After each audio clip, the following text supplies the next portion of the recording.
we start? Hey, everyone, let's get a start. It's not a formal meeting. I don't need the gavel. So this is a workshop. I'm seeing everyone here. I see the city administrator. I see the finance director, and I assume we've got someone from Keenan Bean on the Zoom. Good evening, Mayor. Nick Ward-Willis. Good evening, Council. Hey, Nick.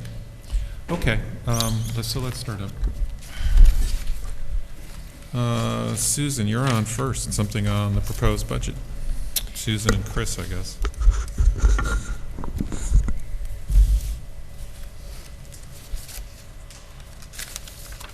So at the last workshop, you had asked for a couple additional items. We needed to fix one of the salaries that had been omitted, which you'll see is in here. Susan was asked to come back with a memo of what the average increase for a household would be if we went to tax cap. So she's done that for both homestead and non-homestead. Yes. And that's in the packet. And then we had a discussion about new radar signs. So we have prices for those in your packet. They're about $5,000 a piece. And again, we had the one with the emoji and the one without the emoji. So we can talk about all of that. And Sue, if you want to jump in, I'll... Can I just ask quickly, we also had the open question about setting up a trust for sidewalks. Are we discussing that tonight as well, Susan? Sure. If you can. Well, we're still doing some research about the law and who owns the sidewalk. So I thought we would get there first. And about the, I still have to do more research about setting it up. But I don't think we're there tonight and making decisions because we're still doing some research. Nick is preparing to brief you on November 28th about all of the parts of the code and how they interact, just so we all have a basis of understanding for who owns the sidewalks, who's responsible in what situations. Okay. And in that conversation, we can talk about financing options, like how we put aside money for that if we need to. I mean, So I thought what we said was we would do it in capital planning. Why would we set something aside? If we want to do it, if it's a capital expense, why don't we just do it when we do capital budgeting? Okay, well, we didn't have it in the capital budget. When I proposed putting sidewalks into the capital budget, we said, let's not do it. Right, but we wouldn't put it in this budget. We said, I said, let's take it up with the capital plan, right? Because then we can look at the whole picture and say, if we want to do this much here, then we'll have to kind of pare something back, and then we can make the right choices. Yeah, no, I understand that argument. Right. I just don't know enough about it to, I agree with you generally, but what if we put aside $200,000 to start it? I don't know how it works. I don't know how you set up a trust. I will get you the reserve language, how to set up a capital reserve. That's what you're looking for on that end. As for the legality of who owns a sidewalk and how we go about, because I believe in the code right now it's charged back 50% to the resident. Right? It depends on what part of the code. And it depends. Yeah. Right, so. Is it maintenance or is it a repair or is it a new sidewalk? Right. We'll be prepared on the 28th to, pardon upon, walk you down that path and explain it. Right.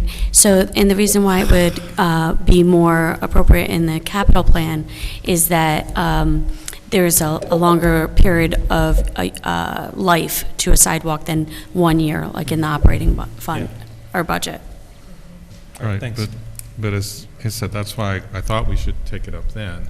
I don't think it's a regular budget item. I think it's a capital budget item. So when that gives us plenty of time, because when do we want to do that? We do that in the spring? We should be presenting that In May. in April and adopting it by the end of May. Okay. Thank you. As we get into talking about the budget, I realize that I had what might be a pretty basic question, I guess for you, Sue, of what the tax cap actually is, and particularly, is it a cap on the, I know it's 2%, or the rate of inflation, whichever is lower. I didn't know if that was on the total amount of taxes that a municipality takes in, or individual taxes, or what that 2% It's on the total refers to. levy, and there's two parts to it. One, inflation is what is referred to as the 2%, but there's another component to that, and that is the tax-based growth factor. So you take the prior year tax levy, the total levied across homestead and non-homestead for everyone. It's about 12 million for us. Yes. And then you factor in the growth in your base, which is a prior year growth, and the state gives us that number as well.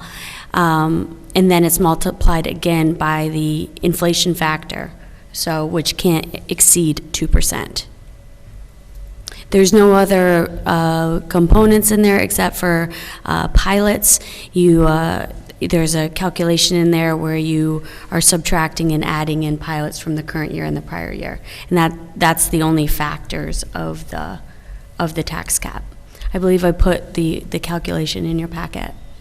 Yes, you Okay. did, yeah. Okay. Yeah, so it's on our levy, that's the total tax amount, right? When you see our budget, you'll see total expense, and then you'll see all other revenue, and whatever's left is what we're gonna impose the property tax, right? So it's the levy, it's about 12 million. So let's say our new growth, meaning the buildings that weren't there in the last time we did the assessment, right? So in that last year, this much bigger new growth, not increase in the value of an existing home, right? That's the assessment change. This is new ratables coming on. And that was roughly 2% this year, Sue? Somewhere in there. It's been 2 to 3% for several years. So you can grow the levy by that amount. So that's like, say it's 12 million, and say it's 2%. That means you can grow the levy 240,000 without raising anyone else's taxes. And then the cap is in addition to that. And that's set by the state. It's not always 2%. It's 2% unless inflation is higher. It's 2% unless inflation is lower. If the inflation is lower, it'd be less than 2%. Oh, so it doesn't rise with inflation, it only goes down. Yeah. Yeah, if inflation were less than 2%, let's say it was 1%, it'd be a 1% factor. We have had that. So it doesn't go the other way. No. So it doesn't go up. If we've got 10% inflation, it doesn't go to 10. Right. Got it. All right, So the new growth was 1.7. yeah. Yeah. So on 12 million, it's about, 200 and something thousand that we can add without adding to anyone's tax bill, all other things being equal, okay? And the cap, you can exceed the cap, you just need a supermajority vote. So for school budgets, it's because they're voted on by the public, I think it's 60? Yeah. 60% yes to override and to impose a higher increase to the levy above the cap. Ours is voted at this table, so I think it's 5 votes it needs. It's not 6. I think it's Exceed 5. the 2%? Yeah, right. Right. And we haven't done that since 2012, 2013. I think that was, I believe, Tax cap's been in 2013. effect that long? Oh, yes, 2012. I think Lee helped to pass that, right? Not under, it was proposed under Spitzer, Mhm. it was passed under Cuomo, I believe. Yeah, so 2012 was, we started the tax cap. We've been under before, too, and we've carried it over. Yeah, it's So- designed not to be a hard cap, right? That's why you can override it. It's designed to kind of slow things down a little bit. That's to say, be cautious Be about reasonable. going over this amount because it's hard, Mhm. right? Did that answer your question? Yes, it Okay, did, thank great. you. So what I was asked to prepare was, what would our tax bill look like if we went to tax cap? And I put that in your packet, and the first one we can take a look at is the homestead. And the way I like to look at that is I always factor in what the assessment increase was across the board, which was 16% for homestead. So on an average home of $400,000, a 16% assessment increase would bring the value up to $464,000. So in our proposed budget, That was effectively a $79.85 increase on an average tax bill, which was also equates to 2.8%. If we went to tax cap, it would increase the city's portion of the homestead tax bill $170.56 for a difference of $90.71. That would effectively be a 6% increase in the city's portion of a homestead tax bill. So just it's an additional $90, correct? Yes. Okay. Yep. So it's not, Right. it's not 79 versus 90, it's 79 versus 169. 170, yeah. And just so I understand, that corresponds to the 393,514 amount that we're below cap? Yes.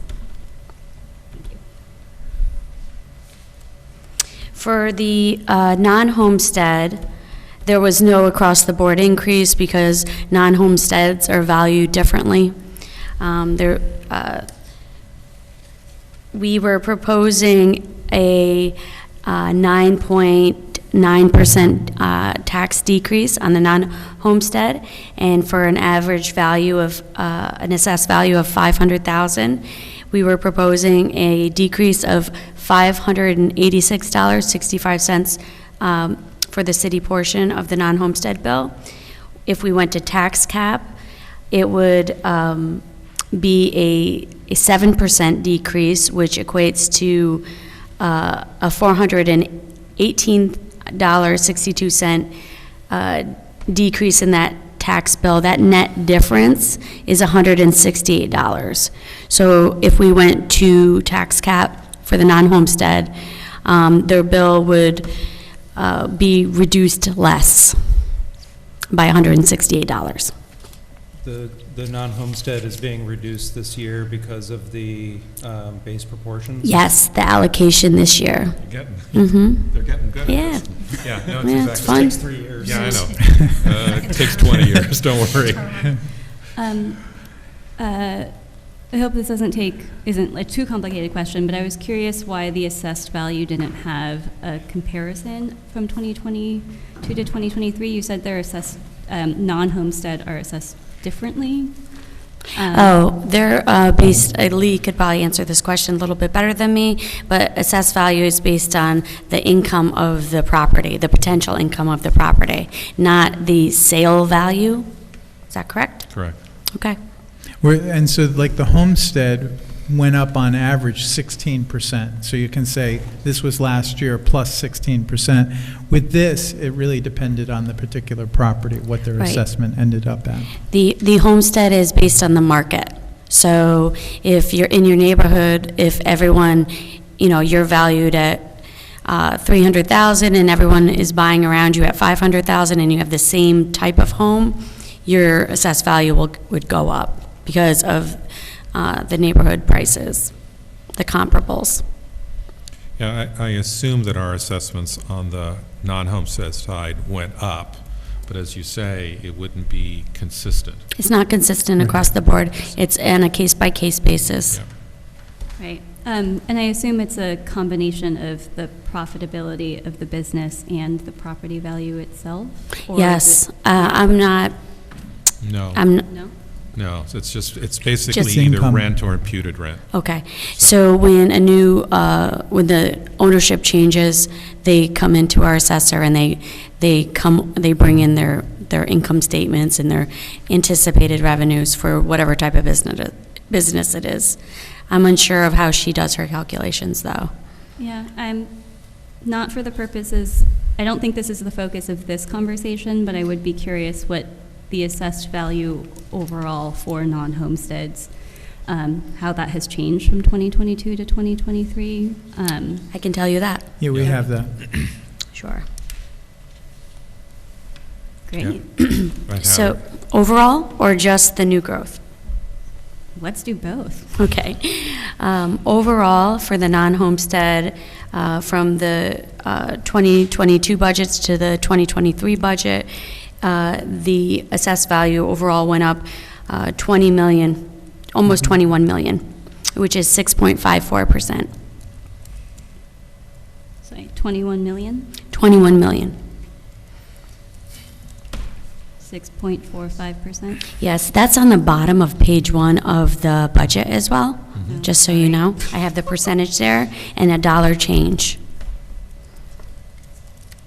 Oh, It- Got It's it. also in the budget presentation from when we proposed the budget, That's the right page. which is still online. cool. Sorry, and that was, you were saying that, sorry, this is like not, again, not the It's okay. focus of the intended conversation, but you were saying that this number, this 21 million, is of overall. Yes. And where is the number that is from new construction or new? That's not part of the summary, but I was given the information by our assessor. The new growth is 15.4 million of that. So, and the other 10 million in growth is with the homestead, which went up from 1.21 million to 1.43 million. Billion. Billion. Yes, that does make a difference. It's only zero. Those illions. Got it, okay. So, I'm not sure why we're having this conversation. Are we considering going to cap? That was a question posed last time. We did not propose that, but it was a question of what if we did? And so if we did, what would be the total additional tax that we would have to be collecting? Do we have a number? About The- 400,000 more in About taxes. $400,000. Yeah. So if we decide to go for cap, Yes. we would have to figure out how we're going to spend that $400,000. So it would be Yes. a rejiggering of the entire budget. Yes. And a distribution of those funds, right? Mhm. I assume we could also, it's not just go to cap or not go to cap, it's, we could go part way up to cap if, it's not Yes. that we wanted 400 million. Yeah, like Yeah, emoji 400 signs, 400,000. 1,000 to 12 point. Right. 100,000, But it would, 1,000, but it would, 1,000. but it would thus trigger whatever we Depends decided how many beyond we what's, buy. beyond what's in the current budget. If we decide to go somewhat higher than currently proposed, we would have to figure out how to use that money right now. Right, you'd, if you wanted to put something in there, we'd put it in there and choose the line, and it would increase the rate, and it would increase, or, increase the amount of cap we use, so would increase the rate. So if we wanted to increase the overall budget by $4,000, then that would cost a homeowner who has a $400,000 assessed value home $9 a year, roughly speaking. I don't- Did I get those zeros right? Yeah, you didn't get it right. Damn it. Okay. 9. Did you say $4,000 a year? If we wanted to increase the overall city's budget By by $4,000. $4,000, Okay. Yeah. then that would increase the final tax bill of the of somebody who owned a $400,000 home by $9 or 90 cents. Yeah, move a zero. 90 cents. All right, yeah, you're looking at that first page, the 90 bucks at the bottom, right? And that gets you just about 400 grand, right? You want 40 grand, it's $9. You want 4 grand, it's 90 cents, right? Yeah. Okay. Thank you for checking my zeros. So I asked the question, I had asked this question about what, going from 12.5 to 12.9, not because I have $400,000 of spending ideas, but I was just curious what the number looks like, because it's a helpful kind of Sure. guidepost when we're talking about additional spending. Mhm. We're going to put off the sidewalks. We'll have a discussion about the traffic signs. But I just want to raise one more time before we're done talking about the budget. You know, there are some things that the council would like to do that the city hasn't had capacity for, despite, no matter how hard Chris works, there's only one Chris. And, you know, I know that our committees need some attention. I think we wanted to do some more with communications, maybe expand grant applications. So I'd love to, you know, I don't want to get into a position next year where the council's told that we can't do something because we don't have the capacity. So if there's, you know, if there's a way to create capacity so we're not in that position in 2023, I'd like to do it. And Are I you know talking that about space, hiring? and I know- Are you referring to hiring someone? I don't Or presume consultant? to know what position that would be. Okay. I mean, a deputy chief administrator or a second Ben or whatever. I just want to, and I know that we don't have the seating here, and that would be an expense to create that, though my home office is available during the day. So I Did just you wanted get that down, Ben? It would- His it would- home office. So I hear I'll you. get my things together. And we definitely have a space issue. We would also have an issue if we were to bring somebody new on and have them work off-site. You know, especially as they're learning the ropes, and if you want that person to be Chris's right hand, or someone that we could say, hey, can you take on this project?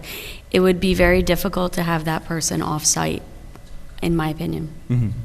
And I would just say, I share the goal of building out our capacity. It's kind of frustrating, because I have I have a car I'm driving, and I really want it to go faster, and they keep telling me the wheels are about to fall off. Mhm.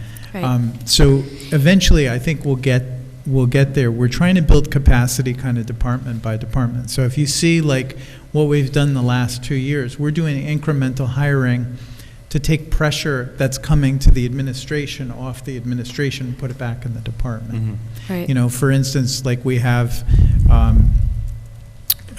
even just with like the personnel in Mhm. the highway department, we still haven't moved that person over because we haven't settled on what's happening in building. But we hope to work that out over the next year so that those take less of our time and they kind of run on their own. Right. It's also finding the right person too, which, you know, does take time to find the right person, but, you know, it's like, you know, having, you know, another Chris, I mean, I would love that. That would be wonderful to get all those projects done and get the ball rolling, but it is difficult to find that person that has that experience too. Mm-hmm. So, but I also share the support in expanding. I've been saying this for a long time.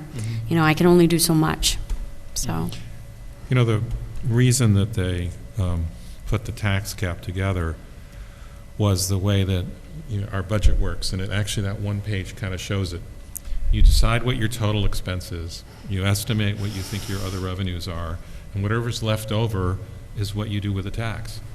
And what that was doing was creating, you know, the highest property taxes in the country in New York and New Jersey. And both ended up in a cap situation. Actually, Massachusetts went there before us and actually did a stupendous job of figuring out how to make that work. So my concern, the way I've approached this for years, a couple of decades, is rather than say, what do we want to spend on, it's what do we want our tax rate to be, and then what does that leave us in terms of what we have some flexibility to do. And we kind of gradually do those things, but it's limited by, all right, this year we had some growth, that's cool, you know, so that gives us a little more running room, but we had the new agreements, now we're left with about this much extra, right? So I'd much rather talk about, well, this year there's about this much of a pie, maybe we can kind of grow it and keep growing it, and we can go after it. Because if we do it the other way and say, here are all the projects I want to do, what we end up doing is raising everyone's taxes, and I just don't care to go there because I've just knocked on way too many doors with way too many seniors and others saying, we can't afford to do that. So I just think if you do it gradually, you can get there. If you try to do them all at once, you know, and so it's sort of like, we can have a pile, but pick the ones we want to do now and see what fills the, you know, up to our limit, and then we'll pick the next one, right? So I don't think it's a capacity of people issue as much as a capacity of what can we free up in our kind of tax revenue to kind of go after the new stuff. That's how we've gotten the rec department is more than doubled in 10 years. That's an amazing number. But to do that, you got to keep the police at a certain percentage. You got to keep other things at a certain percentage. And growth. And you have to have growth, right? Because that's been our saving grace. We've had probably, I don't know, 2% a year for Yes. 5 years now, which is really helpful. So, anyway, that's how I think about finances. I think I definitely always agree with incremental approaches and also raising this. I just want to clear, Chris, it's not criticism. No, all. it's frustrating, like, we would like to do more all at once, too, and there is a trade-off sometimes, though, between the quantity and the quality. Like, if I'm not spending enough time on the firehouse and Ben's not spending enough time in the firehouse, then we turn around and some decision's been made that then we have to unwind. So we are having to put a lot of attention on the two major projects we have going forward, that and Fishkill-Teller. And hopefully by next year, we'll be well along on those and looking at, hopefully, the end in sight. I don't think either of those projects will finish by the end of next year, but we'll certainly be, the bids will be out, the contracts will all be done, we'll be substantially under construction, and we'll have a much better idea of where that's headed. Okay. But like I said, I think the sidewalks is the right investment. I'd like to put something in the capital program, but I'd also like to just understand where are we allowed to spend it, where are we not allowed to spend it, and then figure out how much do we really need to spend a year to actually get caught up. And I don't know that. When we have that conversation, I'm already thinking in my head, so what would I give up, right? Because if I don't want to raise taxes, it's like, okay, I want to do this on the Capitol. If we want to do sidewalks, does it mean we do fewer roads? Maybe that's okay, right? I'm okay with having that conversation, but I want to have the trade-off conversation, right? Because I think we will make better decisions that way. The one in this budget this year that worries me the most is the overrun on fire, right? I'm expecting an overrun.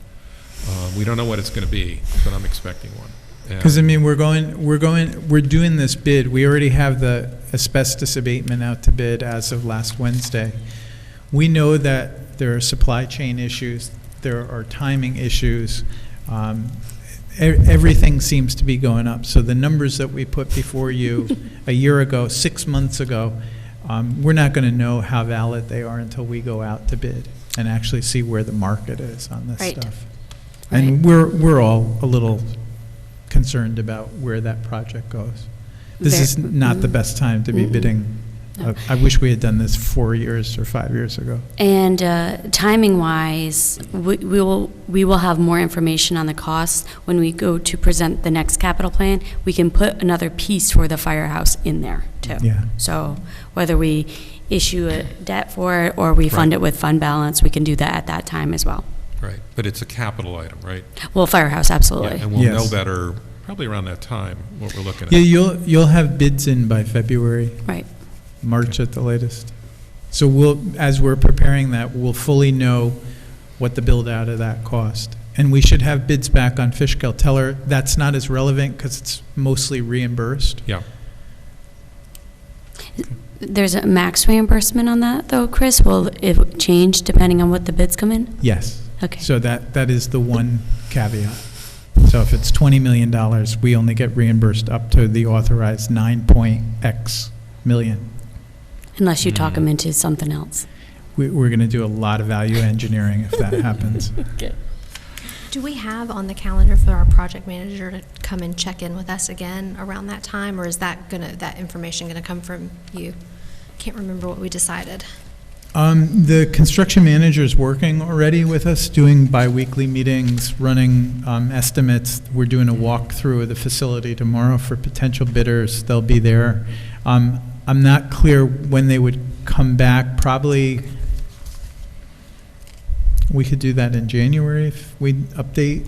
I mean, we're going to try to have the bids for the asbestos abatement to you by December 12th.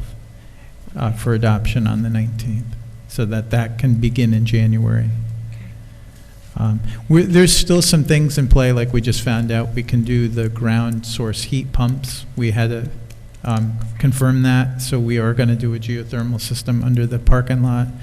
We're still squaring away things that New York State DOT wants done with Route 9D and drainage.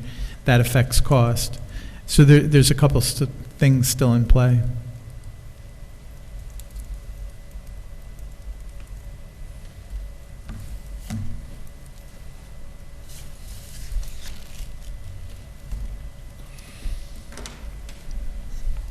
stuff related to budget? I was interested in talking further about this budget line item under City Council for planning studies. To be talking about what the what we might actually need those 90 cents for. We have talked about a couple of studies. We've talked about a sidewalk study. We've talked about an open space inventory. And I'm blanking on Citywide speed limit. Citywide speed limit were the three studies that I believe council has been discussing, and my understanding And is that recreation, like a more continued- detailed, yeah, like if we need to do a program, a space for a community center.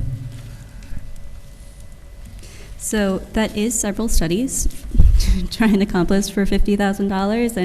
And I guess my question for the rest of council is where we see our priorities among those options, if there are other priorities that are on our minds, and maybe what other options there might be for funding those studies. I believe, and you all can correct me, that there are some grant opportunities for the open space inventory.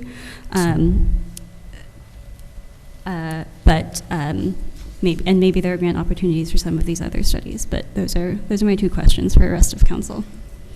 If I can, I'm not as, given what we've talked about with sidewalks, I'm not as eager to do a sidewalk study out of the gate. I think, if we're not even going to be really putting pen to paper for sidewalks until April or May, and we're going to do a few months of discussion, I think if we might decide out of that to do a study, but I don't think that would need to happen in 2023, Okay. personally. I'm eager to do the speed limit study. Other cities in New York State are already starting to switch to 25 miles an hour, so they did their studies very quickly. And they have to do we have to do the study, right, to get the And speed limit we down. costed that out at 15,000, so that wouldn't take the whole amount. And yes, that study is required by New York State law. Sorry, Chris. No, you're Thank good. you, Nick. And I hope that one wouldn't be a huge lift for the city staff. I hope No, that- it's not. It's quite independent. Mhm. What I was going to suggest is we have Mark Price and Weston Sampson coming back to report out on the recreation study, and that's tentatively planned for either the 9th or the 16th of January. So what I thought is maybe, again, I was thinking of this as a placeholder, and then we could see what came back on the rec study, and if you want to take a step further on that. The grant for the open space study is later in the year, so we have some time if we're going to line up and apply for that. I just thought we'd have a better sense of maybe what the trade-offs are if you come back and everybody wants a community center. Probably the next logical step is some more detailed study on that particular aspect. So the grant for the open space, the deadline for the grant is in roughly It's spring? late. No, it's in fall of next year. Okay. It's a reimbursable grant, though, right? Yeah. Meaning we have to spend it up front and then ask to be reimbursed. And Is that how it works? Yeah, that's usually how you do it. The other thing is, I don't know that the open space plan would be that expensive. Honestly, you've assembled an amazing amount of information through the NRI and then the subsequent survey. It almost just seems like you're just finishing out, like, again, I still have on my list to call my old director of planning at Ulster to understand what takes it from NRI and the survey to the open space plan. But I don't think it's 75 or 50,000. I think we can achieve that for less. Do our CAC members have other information to add to that? Is that okay to ask them that in this context? Just if you have thoughts on budget for the OSI? I think it's an open space plan, is that what it is? Good evening. It's actually two-step process: at open space inventory and open space plan. So sometimes different communities do them in different time periods. Some start with OSI, which is cheaper, which is kind of building up on NRI, and The difference is that NRI is different resources like geological, historical, architectural, all sort of versions, and open space inventory is just the land that's still undeveloped. An open space plan is what we're going to do about protecting it. Working with private owners, creating environmental protection fund, which many communities have done, to start purchasing easement rights or the properties and preserving them. The scope of the plans are different. You know, we have analyzed a lot of them. Some are like 15 pages long, sometimes 60, 70. So the amount of detail and analysis and special knowledge that goes into them is different. We're right now working on a scope of what we would like to get a quote on. So we have analyzed about a dozen different open space plans from different towns, and we're creating kind of our ask of a potential consultant what we would want it to be. And we plan to start soliciting quotes pretty soon from a couple different consultants, including Kingston, because they were very happy with the company that they worked with.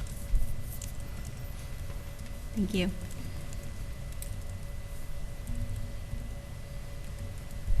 Other studies, other priorities? I don't think this is necessarily a 2023 study, but I've been thinking more about traffic generally, not just speed limits, but particularly in Ward 1, there's the west side of 9D, a bunch of very large projects coming online, and the MTA may or may not end up developing that space, and so the impact on Beekman, on West Main Street, all that area. Again, I don't think that is...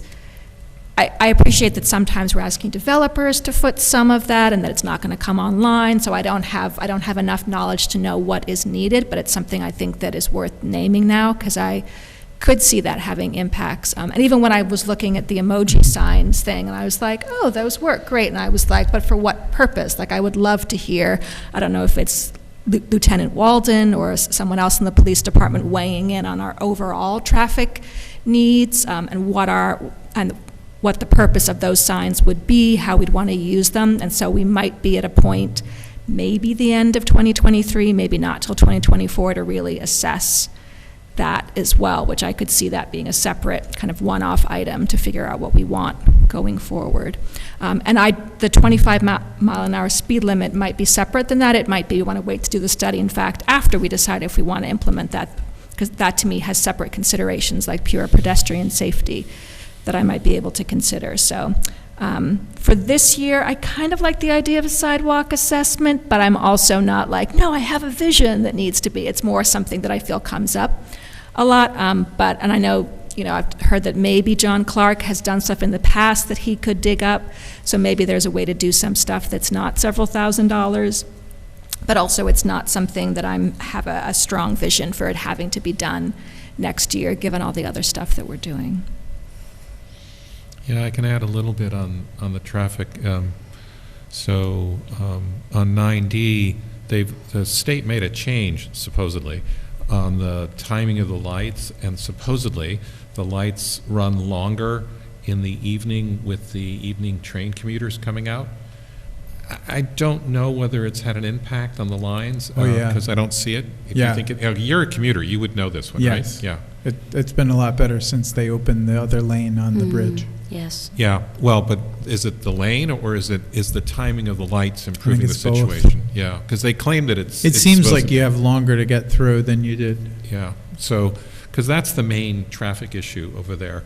I think I mentioned this to you, that the transportation plan for Dutchess County, that's the number one, right? Yeah. That's the big expense item, is redoing the interchange at 90 and 84, and rebuilding the bridge.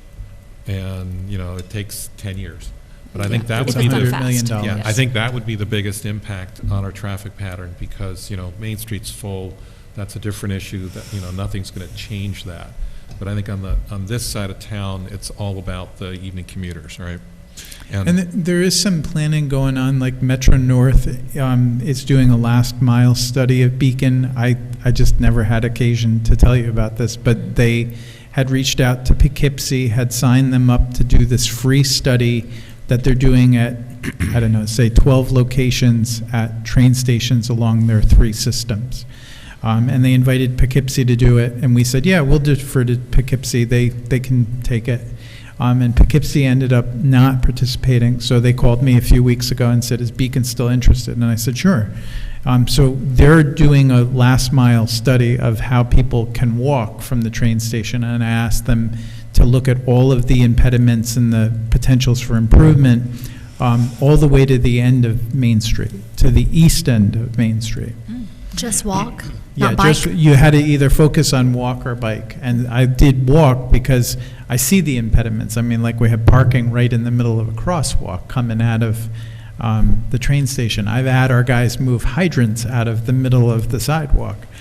So I think most of your traffic right now is pedestrian. The other thing is, there was a planning study some years ago about Beekman Street, and they redesigned that whole street so it had sidewalks on both sides and a bike lane on the uphill, because going downhill, it's easier to stay with the flow of traffic.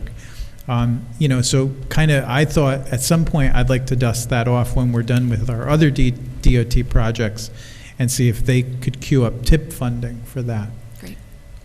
Yeah, that's all to say that maybe this is something that we can have to revisit, sometime in 2023 to talk about what other studies we might want or what other steps with this. So just so we're thinking ahead proactively. But I appreciate this, having this conversation now, so it's not this time next year going, oh yeah, this thing that was actually on my mind a year ago. So. My one addition to the traffic study conversation is that we got pretty overwhelming interest from the high school when we talked to them about traffic along Matawan, particularly as they've been affected by the prison road closing.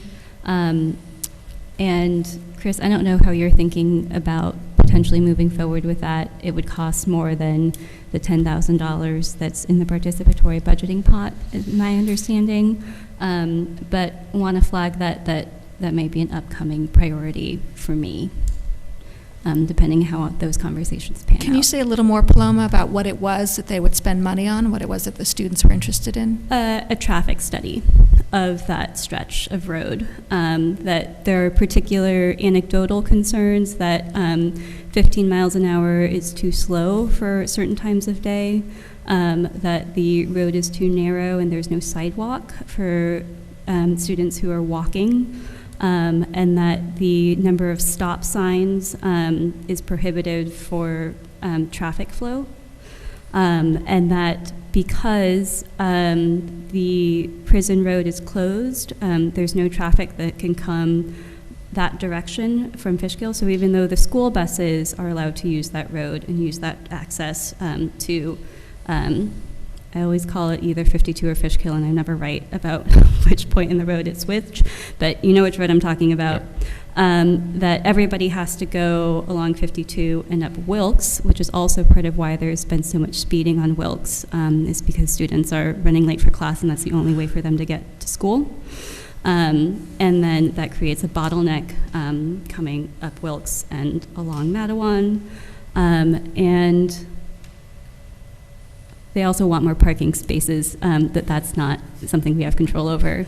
They want more cars too, right? And EV charging stations. There you go. Is that a good summary, you think, from what you remember hearing? Yeah, I think they clearly identified the problem. I'm just not clear what a parking study is going to do to change it, because you have a limited influence on how that works, absent building a new road. The mayor and I are still continuing to have conversations with Empire State Development about a new roadway, basically going from Camp Beacon to Fishkill Avenue, which would alleviate a lot of this. Yeah, that strikes us both as sort of the obvious solution. We did not put anything in the budget for next year because we had too much going on. We thought that we could get some basic planning done as part of the fees that are in our planner and our engineer. Not sure about our engineer because he's going to be really pretty busy from what Chris is saying. But yeah, I'd like to kind of do that next step. I don't think we could go further, but I was thinking we can get that covered from one of, through our professional fees without having to put it in the budget, so I didn't stick it in. But I'd like to advance the ball there, because that's the obvious solution. And not only does it address traffic, but it just opens up very interesting development potential for us, right? Are you thinking of just drawings, or are you thinking like having like Blank and Tully do a detailed plan for a road, or? We got a very simple sketch, and you were thinking next step was... Topographic survey, so I just understand what our slopes are, what drainage might look like, and get a hone in on the cost. I think, they, on the back of an envelope, it's about a $2.5 million project. Okay. We'd get more information once they can kind of do a preliminary design. Yeah, we had a next step of ESD to check in with the corrections folks, and one of them was getting us the ability to go on site to do that layer of work. And again, it isn't trying to do it all as much as trying to take the next step, because I think we're packed for next year. So. And I think some of my concerns about bicycles could fit in well there as well, because, if you have more increased density of commuters from the east side, and then eventually we're able to make Cedar closed off, possibly a bike street. That would kind of flow. And I hear you that most of the traffic is pedestrian traffic, especially, folks coming from outside the city, but commuters kind of on their bikes would reduce a lot of that traffic if we could get people on their bikes to go to the train station. Yeah. If we were to advance, by the way, this is a really interesting and I thought very rich conversation. It's actually a really good one. I'm pleased it's happening. If we do something in that area eventually with a road, and there's development potential, any kind of rework of the ways into the high school can be part of those development projects. And that would be a way of addressing how we get there. I don't think it's dramatic. I think putting a road in from a different direction would relieve a ton of vehicle pressure, right? But there's possibilities there. It wouldn't relieve the big trucks coming down Main Street at all, though, would it? Sorry? Would it relieve big trucks coming down Main Street at all? No, I don't see how. No, they still have to make their deliveries to the Main Street businesses. Yeah. That's true. Some of them. Yeah. Not all of them. Yeah, it wouldn't create an alternate. So we were raising the issue of the pot of dough in the council budget, right? And what are we wanting to spend it on, right? We don't have to decide either, right? What all we have to decide is that that's the correct size of the pot right now, and we'd figure out how to use it, right? You're talking about the study, the pot for studies. Yeah, Pot right, of because dough, that's what you not raised pot of below, dough. right? Yes. Yes. Yeah, the pot And of it dough, can the be pot of dough. adjusted too, like if we do the rec study and, they come and present and you have, we need a little bit of extra money, we can try to modify that I've extra. been known to do some budget amendments. Yeah. I don't know if that was an encouragement or a threat. Sounds like a little of both. When can we expect the results of that study? In January. January? Yeah, so they closed the survey. We had just under 1,000, which is still pretty good. And they're compiling the data and trying to make it into something that's intelligible and digestible. So Mark will be here with his project team. I'll give you the date. We planned it out.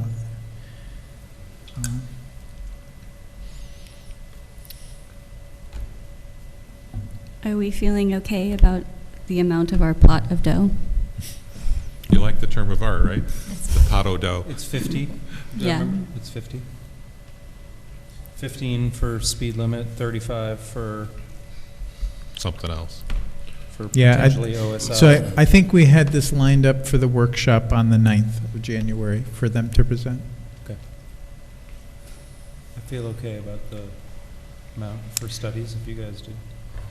Yeah, I feel it's fine. Part of it is this is a learning year, but as Lee said, I appreciate this conversation, so I think we'll I trust that we'll do well in tracking that, and if we come up against budget limits, we'll note that, and maybe there's an amendment possibility, or at least knowing what we want for the future.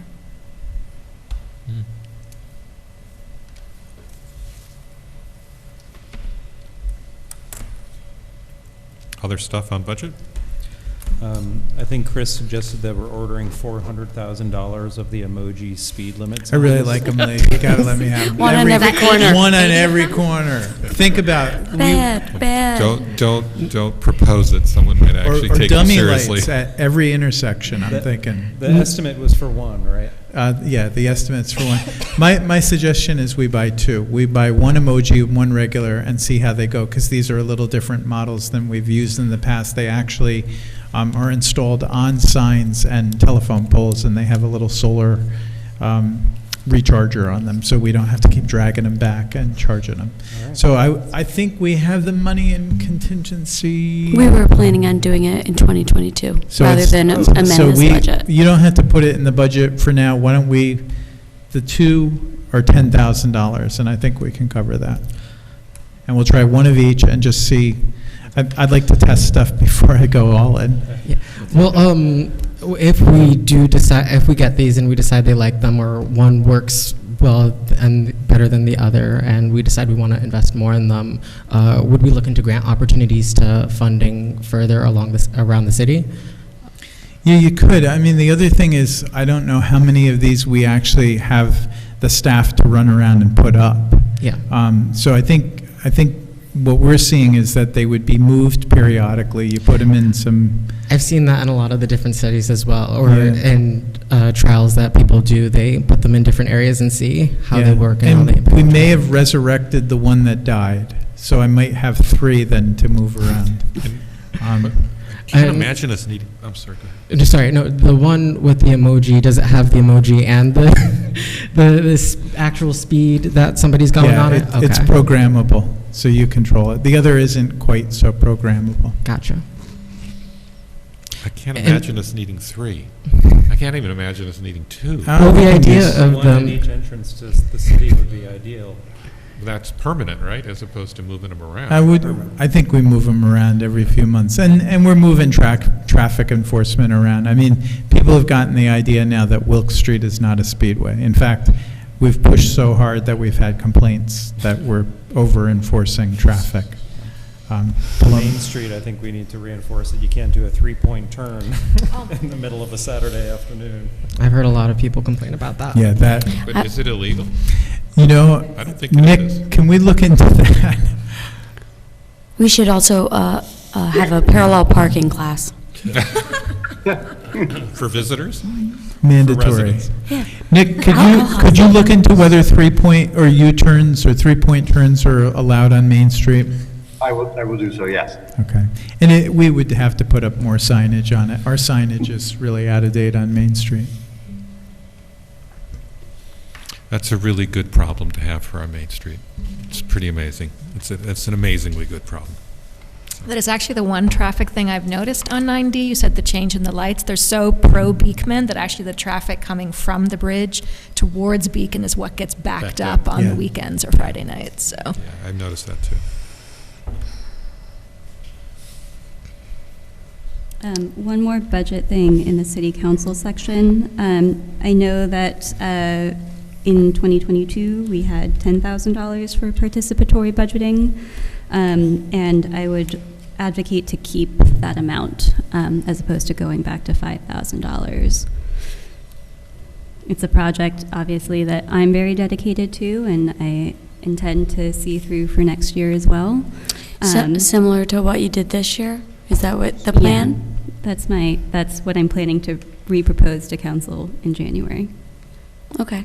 I think when we started this, I don't think that was in the works yet either, so. I'm sorry, I thought we put 10 in there. The version I'm looking at says 5. It's 5? Yeah, it's 5. I support 10. Yeah, I Did you support do that? 10. No. All right. You should take stuff out when you're not I looking. do. I think there was a Do trim, rebalancing trim, at the trim. end. Okay. I did, yeah, a little. a little. So we're going to change that to 10 then? Sorry. Okay. Satellite agreement was okay with that.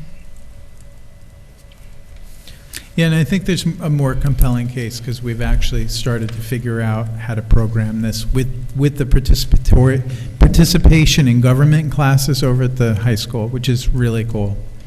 I mean, to me, like, the value of this is the education to them.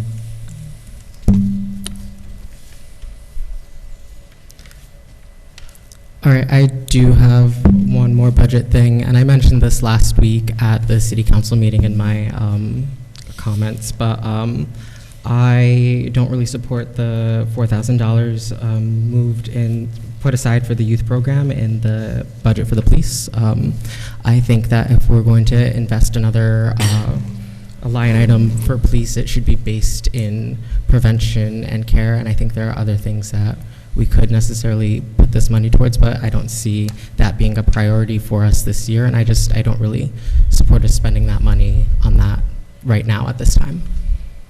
When we did the EO 203 report and then subsequently had the police advisory committee, this was the top ask of the advisory committee.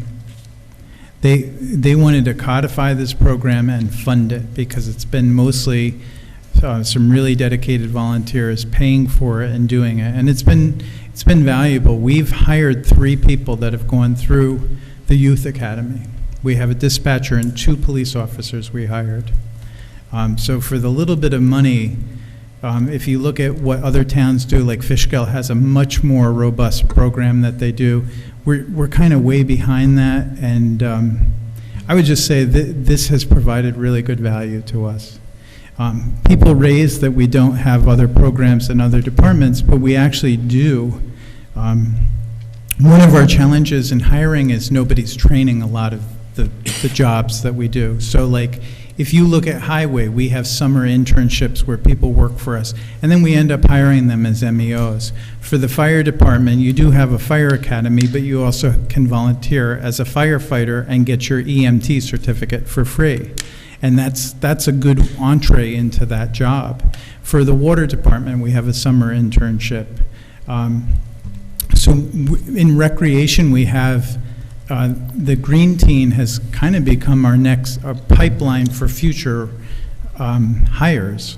So as we grow the recreation department, we've identified these great people that have worked on Green Team, and we would want to bring them onto our team eventually and then have them replaced out. So we're trying to figure out how we get people into these jobs that a lot of people don't know that they can take.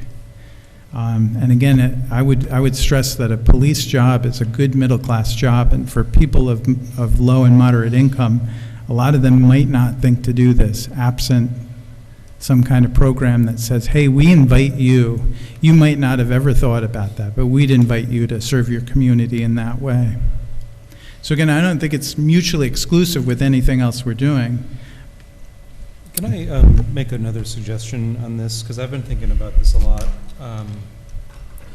You know, I think what we're talking about is, you know, how young people interact with the city government, and I think the reaction to the policing program is that it's the only one that's in the budget, other if you include Green Teens as a contractor. But perhaps what we want to do is propose some additional programs that do something similar for other parts of the city government. And you listed some really good ones, but you know, one thing that's really interesting is, you know, we have our water treatment and our wastewater treatment are essentially environmental programs, and we have an environmental program at the high school, and I think there's some opportunity to probably do something more there. I don't know what you could do with the highway department, but I think that I think we should try to look at this creatively and think of other ways that the city government can interact with young people and get them interested in the type of work that we do. I think what stands out to me is that we only have policing, so it kind of, you know, in the budget, of course, so it kind of stands out that policing is the only, you know, part of our city government that young people should be, you know, directed toward. So I don't know. Is that a? I think that's really interesting. I think it would be interesting to talk to the schools about what might be available. I think there is something that Poughkeepsie does that is a city and schools partnership that encourages students to move into city jobs, and then it would be, you know, just the whole city at large, not one at a time, that are all handled variously. I think that's a great idea. I think we all can agree that it's a good idea to have Beacon residents working for the Beacon government, and it's a twisty thing to ensure, but perhaps more interaction between the city government and children could yield that. Chris had mentioned Green Teen, but there's also all the recreation department between the summer program and the different types of camps, the lifeguard training that they're doing. So they are interacting, and you might not see it because it's actually labeled as temporary help or the summer internships. We are doing that in different areas. In fact, and then we go on to hire them. Colin Malone was an intern, and you remember that he was the former Ben, and he came back, and we're like, sure. Ben's not the new Colin. No. And before that, Fall from your pedestal, Colin. our deputy city clerk actually was an intern at the highway department, and she actually helped me out during a really heavy collection period. So getting to know her, the deputy city clerk position came up, and we wanted her. She moved into the planning department now, but we are able to reach out. We have an intern right now with HR who is wonderful and has been digitizing all our files, and we'd love to perhaps make a position for him. I'm just letting you know we're definitely doing that. Want to be open to new suggestions, especially with the water in the wastewater treatment plant, because that involves licensing too.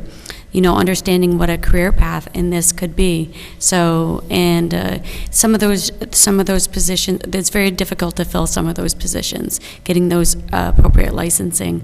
So, just wanted to point out that it is in there under temporary help or summer youth programs. And the department that we've struggled most with hiring is the police. I mean, we have 4 openings right now. We're bringing you a candidate tonight in executive session to meet, so I'm hoping to fill one of those. But I've got 2 pending retirements next year. So even, I'm not even with the hiring, like, making progress on, because the rate of attrition is outweighing that. So we've had a wave of retirements the last couple of years. So bringing people into these programs like Isabella Nocerino, who now is a dispatcher with our police, she went through Youth Academy. Two of the other young men that recently became police went through the academy. You already have it set up. You have a dedicated group of volunteers that for that little bit of money take that and propel it. I wouldn't risk that. We can augment other programs, which we did this year. Like, we're going to give people, help them get their lifeguard licenses, because we have a dearth of lifeguards. Yeah, so I actually, that specific line item expressly support. We can talk about doing other things, and I can see that of being relevance, but I believe the Justice Department singled that out as a necessary program. I believe our Human Rights Committee from several years ago said this was an important program. I know our Police Advisory Committee has put this as their #1. I just don't see it at all why we would challenge that. If anything, we would supplement it with other ones, which is kind of the direction that Dan's kind of suggesting.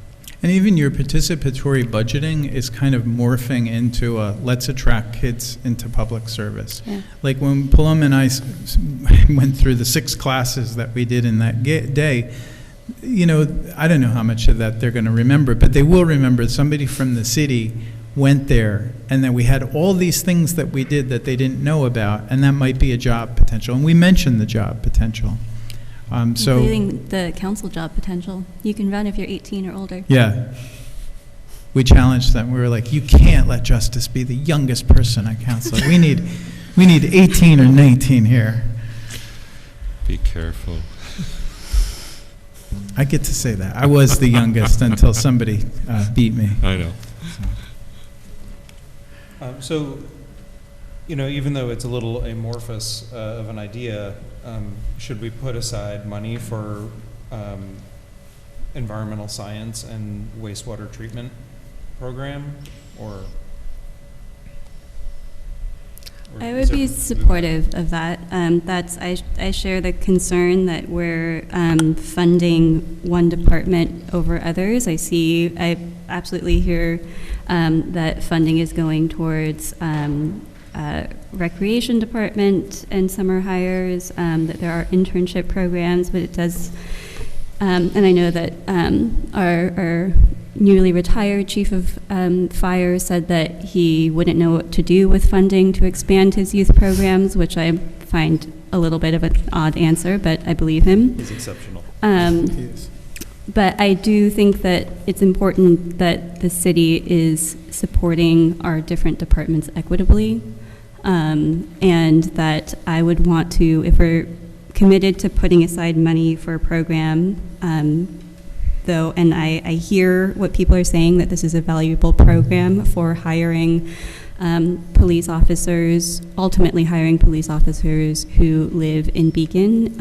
I'll also say it seems like it's a program that has been working without explicit city funding for several years.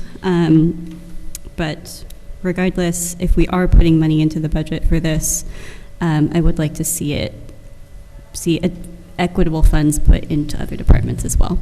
You have money in water Yes. for summer help. Mhm. So that really is a conduit for people learning what we do down there. We also have in the budget this year an additional position in the water department so that we can ensure that we have a pipeline of operators. So we're going to hire basically an entry-level maintenance mechanic who might come from somebody that's worked for us during the summer, to allow a more senior person that we think can get the licensure that they need to operate the plant. But I need to free that person up. So we are looking at that in a different way with water. With sewer, I don't think you're going to get a high school kid that wants to voluntarily be at the sewer plant. There's no offense to our sewer plant, but that's a difficult. I mean, I think that's why Dan's idea about an environmental focus makes sense, where we're hitting a couple of different related departments, and that the through line is not just a job pipeline, but youth engagement, and that I don't know whose department or whose job it should be to make those programs move forward without putting like just individual chunks of money in a bunch of different departments. But I do think this city would benefit, and we started to see this in a bunch of different areas, including potentially in the participatory budgeting project, that youth engagement is fruitful for the city. I don't think your department heads would agree even to do this. Honestly, they want workers in the summer that they can work with and see if they're potential staff for the future. If we did some undefined, vague environmental science program, that's really no help to our wastewater and water system. In fact, I know what they would say. They would say, how are we supposed to implement that, and what exactly is that? I don't think we would give them something that's so vague, and also remember that the value may not be that the people are helping now. I don't think the kids in this police academy are fighting real crime in the streets. I hope they're not. So the idea, again, is to show young people a pathway to a good paying, hardworking, middle-class job with the city government. Now, again, I think it's probably, I imagine it's as hard to shoot this down as it is to advocate for it, because it's so unspecific. So perhaps we could just have, continue the conversation about what some of these other programs might look like, and maybe identify the areas that we already have in the budget or need to augment. So there is funding already in water. So he has a hard time finding temporary help right now. So there's potential there if we continue this conversation and define it. And as we go forward and we want to do a program like this with the sewer too, we can move money around during the year. So it's not, because it's not like we're hiring a new position, which that has to be decided now. So as we go forward, have this conversation and define it, develop what the plan is, we could potentially move forward in that direction with the water and sewer. Yeah, I was going to say something similar, which is, I don't think we can define a program here. So I think the input you'd need is from department heads as to whether, in addition to what's in there now, there's something relevant.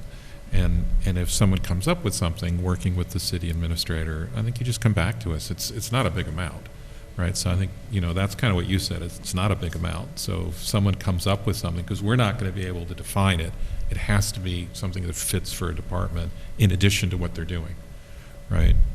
So why don't we just go about it that way? That's kind of what you just said, right? And, we are going to the career fairs too. So we have that piece where we're talking about what we do here.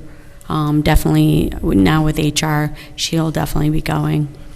And, different department heads have gone in the past as well. Just at least describing it. Of course, you want to have the hands-on, but like Chris said, it's going to be difficult to try to get somebody down to the sewer plant to go there every day, or at least for a month. But, maybe they really want to and try to do some sampling or whatever We did else. the green teens to plant flowers Yes. down there. So I got them close. Yeah. They're not within the fence, but they're close. I do understand that the high school was at least talking about doing a program that sounds similar to this, that was placing students in operational spaces with an environmental bent, and I'd be curious to reach out to them and see how that program is going. I can do that, but just Okay. want to say that out loud. So maybe where they would shadow maybe our Yeah, senior it was- sewer When operator. it was explained to me a year ago, the idea is that they would be tasked over a semester with understanding how a certain department works, and then coming up with recommendations about how they could have a better environmental impact. And my understanding was that project moved into the school, but I'm not sure how it went. Okay. But I imagine it's similar on a slightly, not on a non-collegiate level, to the program that Eleanor Peck ran about coming up with recommendations for how to electrify the city's operations. If we all remember that from like 2 years ago, where it was about understanding a department and then coming up with recommendations.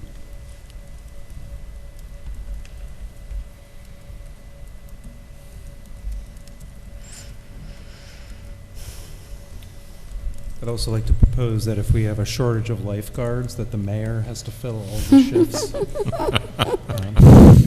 Motion. Oh, my. Do I have a Oh, second? my. You Lee, missed- you didn't tell us. Do you have a lifeguard card? No, I have a daughter that used to. You weren't, George, you were around for jumping into the pool, right? There's pictures of the council jumping. I saw them. When we opened it. So. Not a pretty sight. You guys are holding hands, though. That was awesome. All right. Are we okay to go on? All right. Any other topics? So there was also an error in the budget where I left out a salary. So I made that change, and I think that went into your packet as well. Yes. So that increased the recreation regular salary line. It increased it to $129,161. We also increased the recreation social security line. That is now $23,240, and the MTA payroll tax line, which is now $32,621, and that amounted to $58,181 that I took out of contingency and just reclassed it, so there's no effect on the bottom line change to the budget. You got enough room in there? I do, I'm good. Okay. And I will also make the change to the participatory budget line Okay. from 5,000 to 10,000, I'll Add a put- contingency? I can do that. Okay. That's clean. There was also a comment from the public about there being nothing in the budget for the Greenway Trail Committee, so I just wanted to address that. That is usually, there's a particular grant that comes, and so we have to spend the money on a planner, and it gets reimbursed 100%. It's not an item that's funded just to fund. So there's no, and at this time, there's no corresponding revenue for that. We need money for like easement applications and that kind of thing, right? Isn't there paperwork and costs related to easements? I'm not sure, we haven't had that. Have we had any applications, Chris? Phone Well, or if chair? we do Craig House, we'll probably be able to, I don't know, I don't think that's that complex. It might come out of planning too, Yeah, or come out of our legal line. yeah. Right? Is the chair of the Greenway Trail Committee in the room tonight?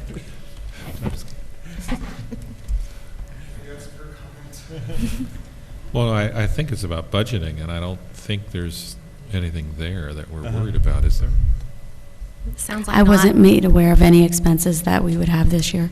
That we couldn't get from a grant or something else? Or that I couldn't do in-house. Right. So, and if there were a grant and it required us to expend some funds, I would do a budget amendment and increase the revenue side, increase the expense side. And I just thought if we were doing the easement across Craig House. Craig House, I think we can do that in-house. Yeah. Thank you. Okay, no problem. Okay.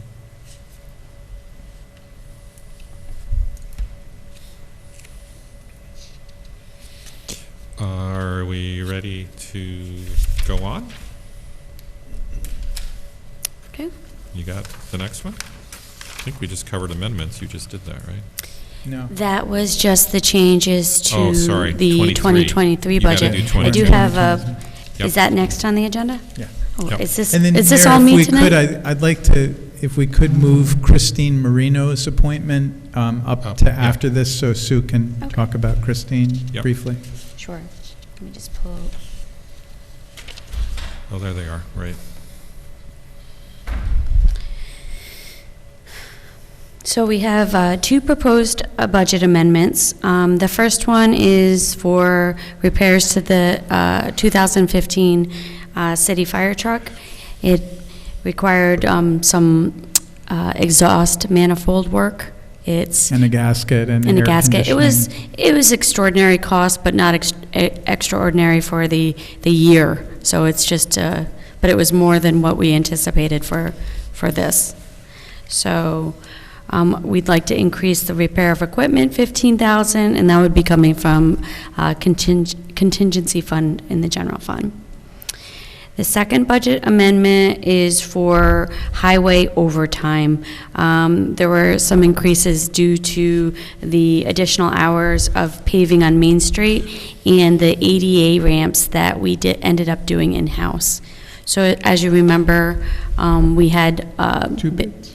yeah, we had bid out for the ADA ramps, and it was,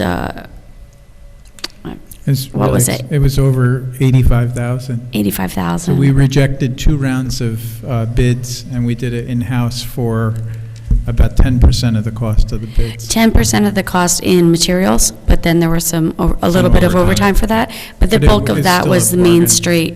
And it was more to, I mean, they were working pretty fast to try to get Main Street done and back up and open, so. To cover that cost, it would be $15,000 into the overtime line, and that would also be coming from the contingency fund. And that's it for budget amendments.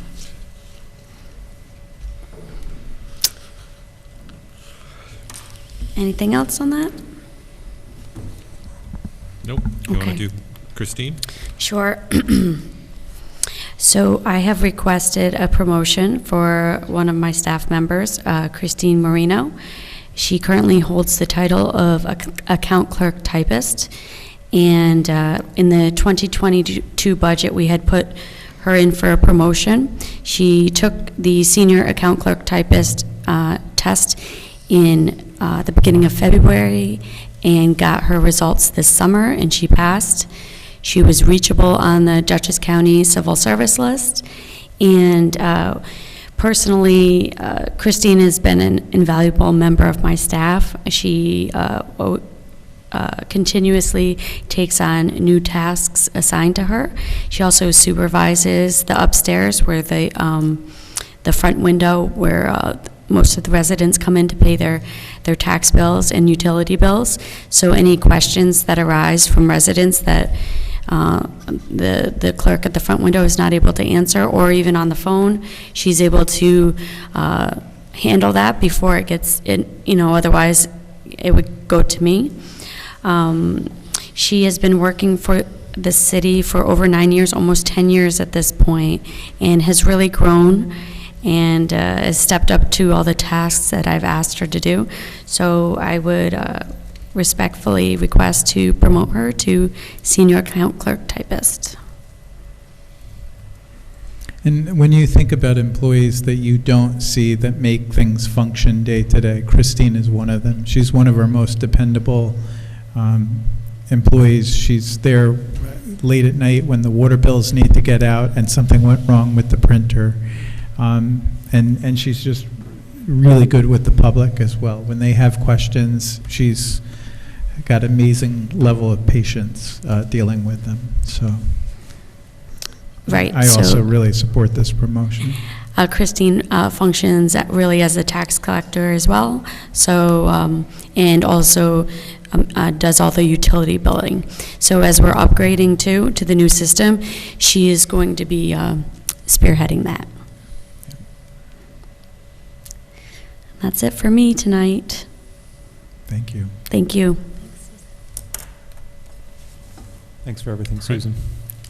No problem. Go home. Thank you. I have puppies and doggies. And kids. All right. We're going to do leaf blowers.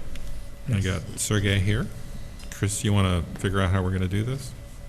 I would just turn it over to Sergey. We asked, you tasked the CAC about 3 months ago with coming up with some kind of proposal for limitations on the use of gas-powered and or other leaf blowers in the city.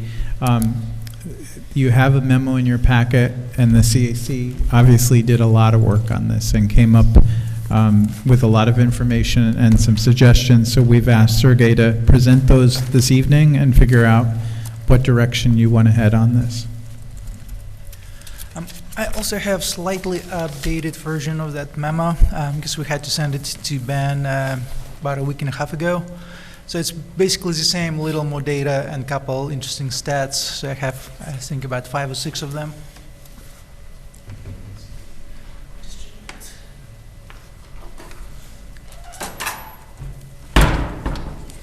All right. City Council members, Mr. Mayor, City Administrator, thank you for the opportunity to share CAC research and opinion on potential leaf blower regulation. First of all, I want to acknowledge the work that CAC members have done, and especially the working group. Esther Jackson, Ellen Opak, and Thomas Wright, who will be sharing the burden of doing this presentation with me today. And additionally, Faye Leon, our Climate Smart coordinator, provided a lot of assistance and support in this effort. So there were some questions that Chris asked us to answer, and Tom will follow me up and answer those questions. But as part of our research, we reached to 18 different municipalities in New York State who have implemented some form of leaf blower regulation. We have provided you with summaries of their responses. We also went through various reports, studies, municipal codes, and publications to kind of understand ourselves better, what's involved, and provide you with broader context. In summary, CAC is supportive of council taking steps to promote electrification of lawn care equipment, and especially two-stroke models, starting with gas-powered leaf blower regulation. We were cautioned by other communities not to use the word ban because it can alienate residents and commercial entities. We also recommend that any regulatory changes be presented during at least several city council meetings or public sessions over next year so that residents can share their views, be educated about the actual environmental and health costs of using gas-powered lawn equipment and leaf blowers particularly, and be included in this discussion. So we recommend that the City Council implement a seasonal restriction on only gas-powered leaf blowers and consider developing a timeline to restrict other gas-powered lawnmowers down the road and potentially limiting the use of electrical blowers as well. And later on we'll explain why. Several municipalities in New York State have regulated gas-powered landscape equipment, including Larchmont, Croton-on-Hudson, Pelham, so it's not without precedent. We would also like for the CAC and City Council to explore possibility of restricting leaf blower use on hard surfaces, such as driveways and roadways, because it's a major cause of dust and particulate matter air pollution, and we'll talk about that a little bit later. One of the big takeaways was that commercial landscaping companies and property owners should have the same restrictions. We cannot differentiate between different entities. And we will need to think about potential exemptions, for example, for properties over 1 acre in size or cleanups following extreme weather events. Some towns have exemptions for medical reasons for people who, for some reason cannot have leaves around them, and like with Dr. Notice, they can get an exemption to use leaf blowers during prohibited time period. Also, many municipalities limit how many gas-powered leaf blowers can be used on a parcel of certain size, usually no more than 1.5 acres. That's to keep down the noise and all the fumes that are in the air. We strongly encourage City Council to explore a buyback program for gas-powered equipment, as initial costs needed to switch to electric devices can be significant for those with fewer financial resources. There will potentially be funding available for this through DEC. They discussed, at some point it was in the state budget discussions to have the funds to run those programs. We would also encourage the city and Beacon City School District to set example by methodically electrifying their lawn care equipment. Finally, many communities maintain a database of landscaping services that work in their communities. Sometimes it's done through mandatory registration and a fee. Sometimes the city just collects anecdotally the names of all the landscaping companies, and that's used to have ways to communicate with companies to be able to update them on new restrictions and remind them about upcoming times when certain equipment cannot be used. So I'm going to turn it back to Tom, and then I will be back. Good evening. Thanks, Sergey. As Sergey mentioned, there was a list of questions that Chris White had forwarded to the CAC, which I'll go through now just to quickly summarize the questions with answers. Regarding alternatives to gas-powered leaf blowers, I mean, yes, battery-powered alternatives are not only adequate, but are quieter than gas-powered versions. There was a question about time of year restrictions and enforcement. Our research showed that most communities have seasonal restrictions banning use between spring cleanup and the fall leaf season. While enforcement is typically handled by the police and or the building department, enforcement, it's important to note that enforcement by noise level is challenging because of the required equipment involved. In general, few tickets are issued. What we found is that few tickets are issued once the restrictions are in place for a year or two, and people and businesses change their practices. Another question was about educating the public. Communities utilized public hearings to encourage awareness, collect feedback, and help to craft legislation. But in addition, a variety of methods were used, including emails, notices on website, door hangers, bilingual flyers, tabling at farmers market, etc. One effective tool is rebates tied to trade-in of gas-powered equipment. And it's something that we would encourage the city to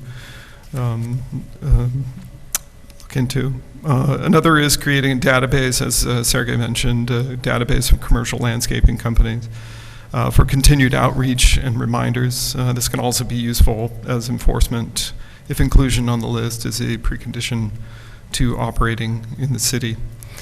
In regards to the question about exemptions for DPW, as Sergey mentioned, some communities do have exemptions, but we, the CIC, would strongly encourage the city and the Beacon City School District to lead by example in this case, and which would be, at least as far as the city goes, completely in line with the city's green purchasing policy requiring the replacement of aging equipment with battery-powered green alternatives.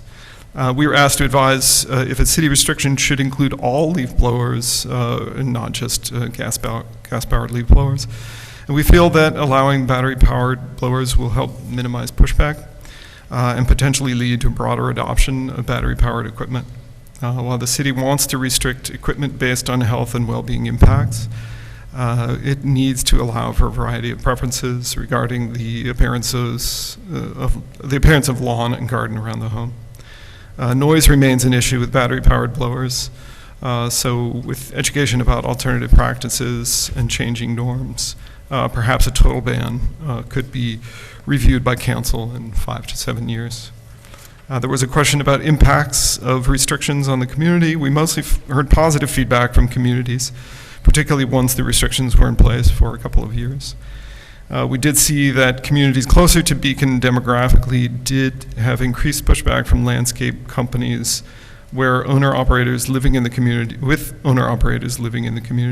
who may be concerned about financial hardship of transitioning to battery power.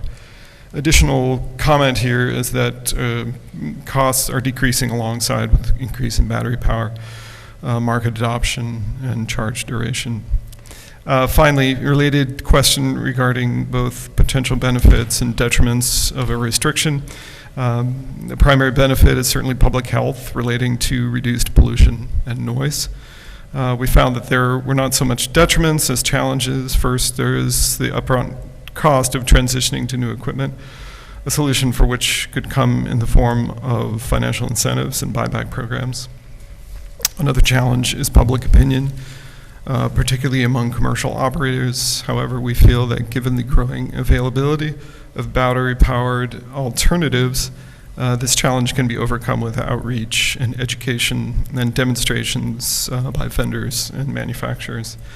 In the interest of providing context for our recommendations, the memorandum contains an opinion on the gas-powered leaf blower legislation, which Sergey will introduce next.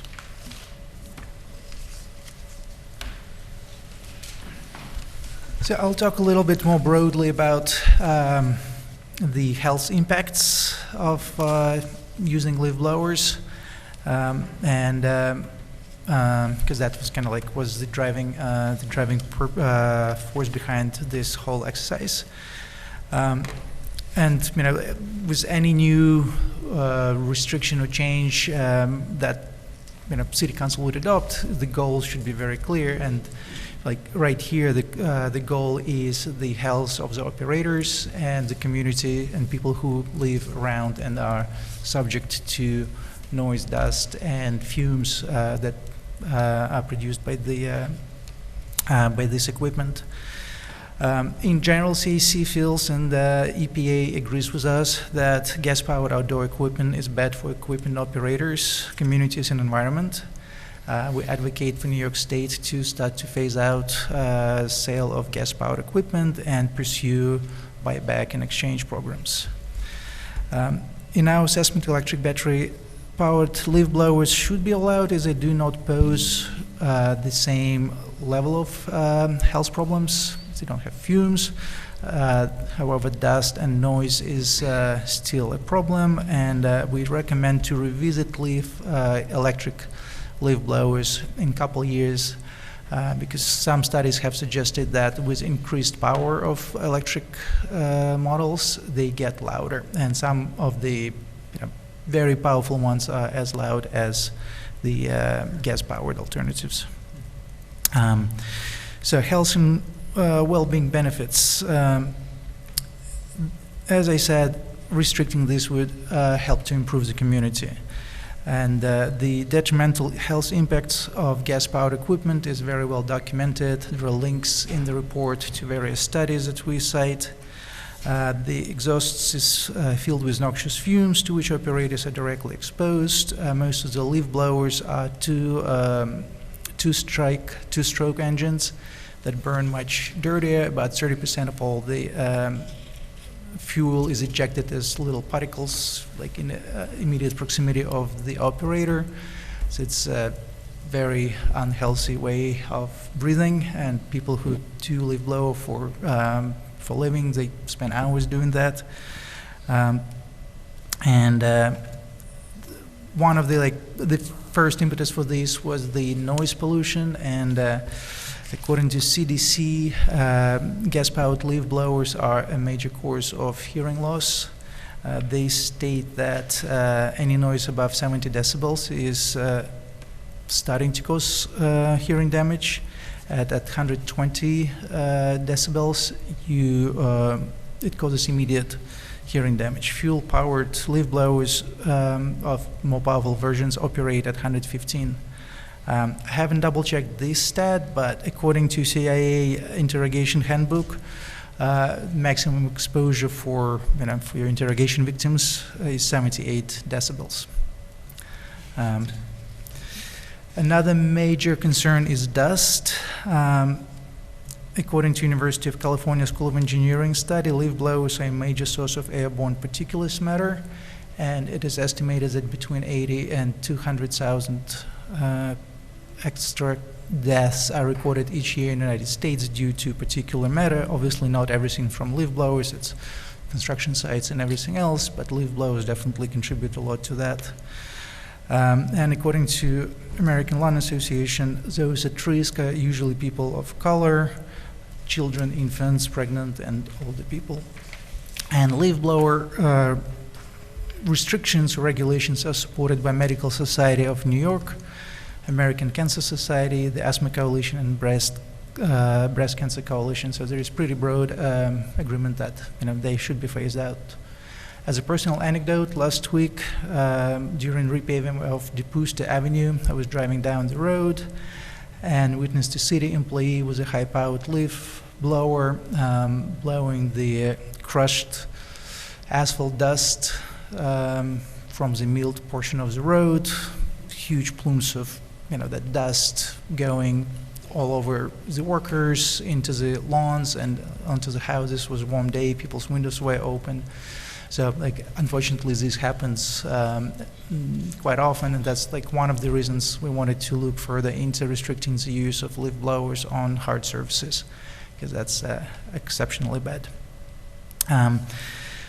Also, it's important to evaluate the environmental justice benefit. Many landscape companies employ members of communities that as whole bear direct impacts from both workplace hazards and increasingly the impacts of climate heating.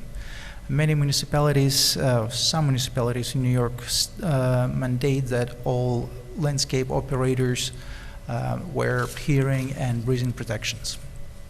And that's something that Beacon can also do. Lastly, I wanted to mention about community engagement, just to expand on what I started.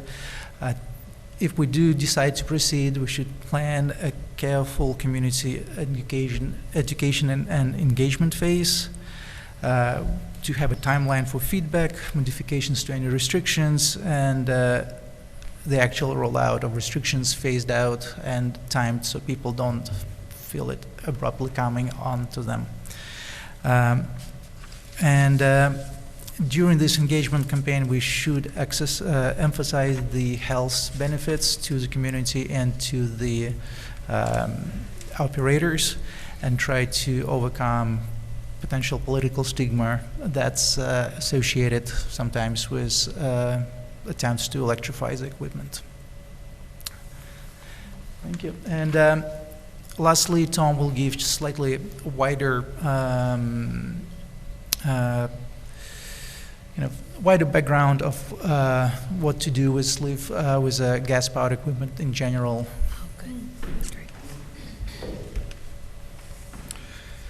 So the working group felt it was important to look at the wider benefits of restrictions on gas-powered leaf blowers. And, right off the bat, one of the nice things about electrification is that, in general, it leads to lower operating costs. And, it's particularly good news in a high inflation context. But more significantly, we feel that the legislation would result in a strong co-benefit of helping raise awareness for broader electrification issues. And so, for example, a resident skeptical about electric vehicles could be won over by the convenience of battery-powered landscaping tools. In this way, the smaller machines are a gateway to larger machines, such as EVs and even heat pumps for home heating. And it might seem simplistic, but I think there's really a lot of truth to it when you think about it, and you think about the changing norms that are happening rapidly, in large part due to exposure. And think of a neighbor of mine who scoffed when he saw my electric vehicle, but I noticed that he's using battery-powered leaf blowers, battery-powered equipment for his lawn. So, bit by bit, you can get people to change. And I think this is really, really an important way to look at this, because accelerated electrification can in turn lead to even wider benefits of assisting with city, state, and national efforts to meet climate mitigation targets and timelines. So the gas-powered leaf blower legislation aims to improve public health and welfare at the local level, but can have real benefits for mitigating climate impacts. The CAC feels that both align with the responsibilities of the city and with its stated goals for electrification and decarbonization. We conclude our opinion with a mention of the recent California legislation to ban gas-powered vehicles by 2035. While the primary goal of the legislation is a reduction in CO2 emissions, viewed more broadly, the state is acting to protect the health and well-being of its residents by implementing a ban on machines powered by health and climate-harming fossil fuels. We feel that implementing restrictions on gas-powered leaf blowers is directly analogous in that the legislation can be a local act with broader systemic impacts. And I think we were going to open up for some questions, assuming you guys have any. I have a question about the seasonal bit, but before that, I just want to say how happy I am that we referred this law to you, because we had a hard time having the conversation, and the work that you guys put into this memo. Thank you to everybody that worked on this. It's so thorough and well-researched, and super helpful in helping us think about this law. My question about the seasonality is, are you proposing that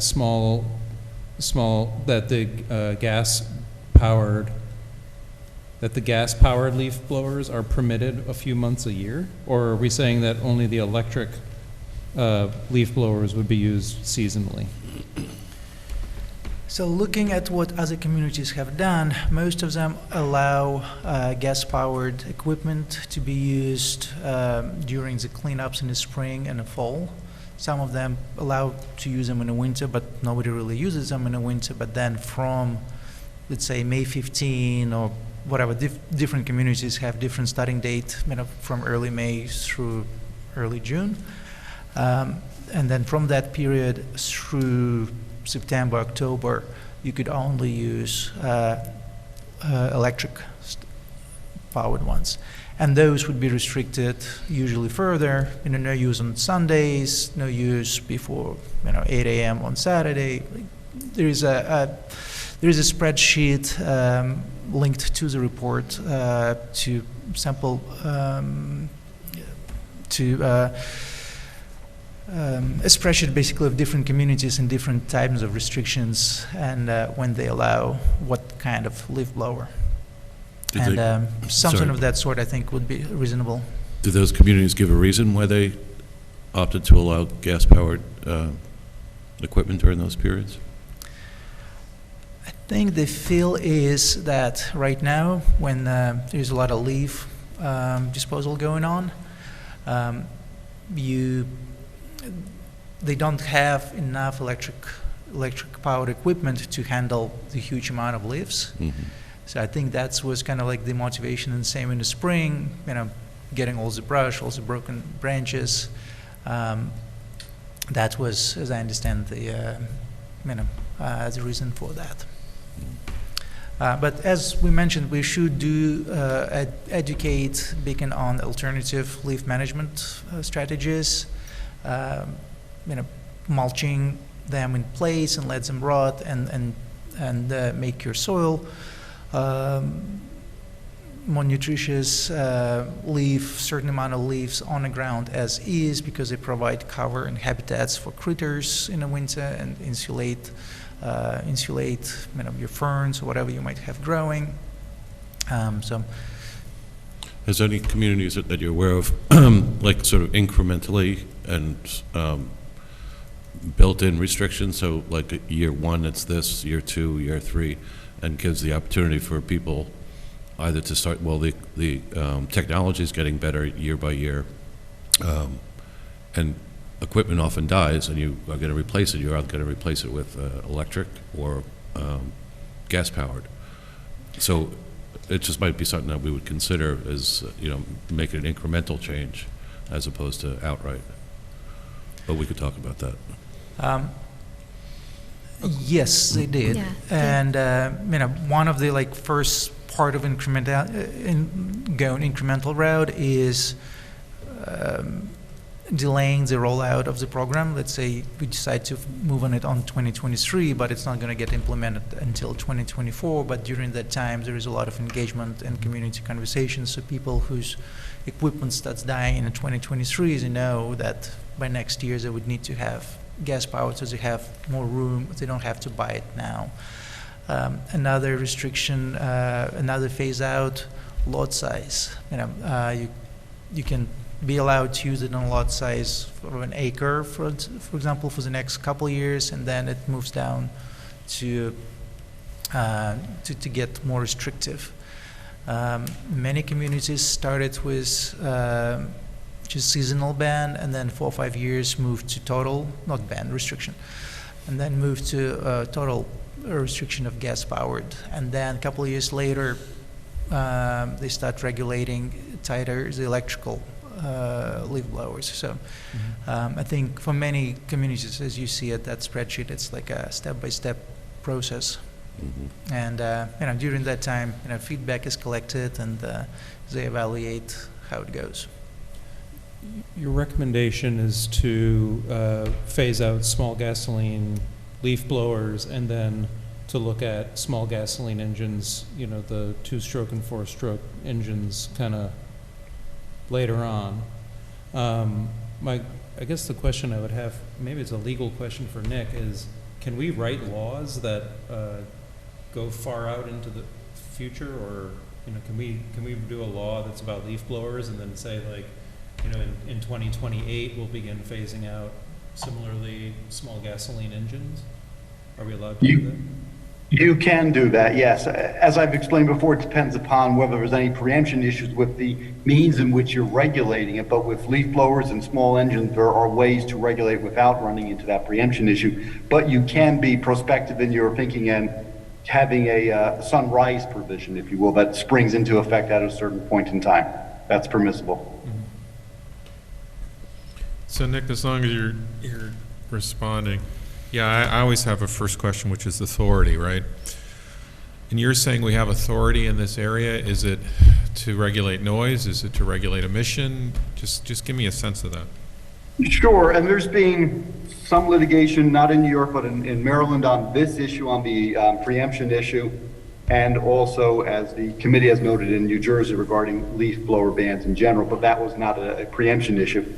It is clear that the Clean Air Act regulates emissions with respect to the quality of the fumes and pollutants coming from the leaf blowers and small engines.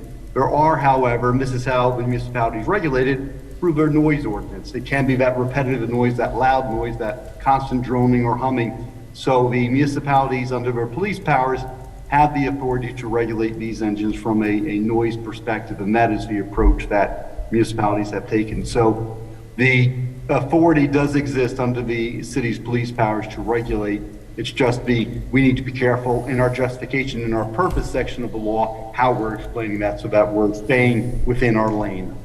Nick, when we talked about this first, didn't you also say that we had, I know we can't talk about the emissions related to climate, but can't we talk about the emissions related to public health?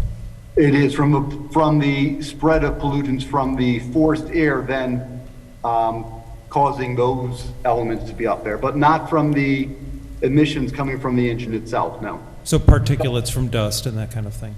That is correct, yes. So that's helpful. So you're saying can't talk emissions, can't talk dust or particulates, and can't talk noise, right? And I'm sorry, I'm not sure I'm hearing you clearly. Noise and particulates from the blowing of the dust are permissible to regulate. Emissions from the diesel engine or from the gas-powered engines are not permissible. Yep. Okay. Yeah, because I was trying to understand. So I got worried because I assume it was a noise issue. Dust and particulates, we can't distinguish between gas and electric. I got worried when I read that the electrics are as loud and the newer ones are certainly as loud, because I saw that Greenberg piece of information that you provided. So if you're going to regulate based on noise, you can't say, I'm getting rid of all gas ones. I think you'd have to say, I'm getting rid of whatever ones exceed this decibel level. That's a question for Nick, so just hang on a minute, all right? Right, you'd have to treat them on an equal basis. It's my understanding that the gas ones are noisier than the electric ones, but there would have to be some basis, some level to distinguish that. Yes, we'd have to have a line that cannot be exceeded, whether it's electric or gas powered. Yeah. Okay. Just to address that study from Greenberg, they looked at, they have a citywide maximum decibel level of, I think, 55, and they looked at what electrical models will be within that limit. And so out of 150 different electric models that they looked at, only 5 would be below the city limit. However, that's still much lower than majority of the gas-powered, which operates at 70, 80, and 90 decibel levels. So it is quieter. It's not. Yeah, let me go back to Nick again. But what you're saying is if we're doing, I don't see how there's a distinction between gas and electric with respect to dust and particulates, right? They both push them up. But with respect to noise, if we're regulating noise, we can't ban gas per se. We'd have to regulate based on noise. Is that right? Well, you can ban gas per se if you find that the gas ones violate the noise ordinance, and I think that's fairly easy to establish, and that's what other communities have done, right? That the gas-powered ones are just going to generate a minimum amount of noise that appear to violate code provision. That's how other municipalities regulate it from that noise perspective. Got it. And a note from municipalities that tried, and the first ones that did pursue the bans or regulations, they used decibel levels, and they found that enforcement was next to impossible because you need to be there with a decibel meter. So if you look at the codes from every town that we mentioned, it just states that to protect well-being of communities and dust and noise, gas-powered equipment is banned. And many of those regulations have been in place since late 90s, so it probably stood a test of time in terms of potential litigation. So the preemption is a federal one. It's the Clean Air Act, right, Nick? That's correct, yes. So how would other states be getting around that by not focusing on noise? I'm not familiar with what other states are doing or how their laws are written. I know that Maryland, a community, and it's not at the state level, it's done at the local levels. There's a community in Maryland which did have one by emissions, and they were challenged by the Landscaping Institute industry with respect to air emissions. I don't know, Dan, how others are regulated, if it is noise or air emissions. And did we talk to any landscapers? Because I know we have a lot. I know mine lives in the city, so I know we're in a community that has landscapers living here. I work for a local landscaping company, One Nature, and we have been electrifying our equipment and pretty much have most of the tools in the electrical versions and have found them to be quite compatible in power, much quieter. We have gas-powered versions as well, and majority of workers prefer electric one. The biggest kind of drawback is a backpack batteries that you have to carry. It's kind of heavy. It gets hot in the summer, but that works. I know there is a lot of landscaping. I have tried an outreach to landscaping companies a couple of years ago, and I think there is a lot of politicization of the electrification, and unless people have tried, they wouldn't know. So.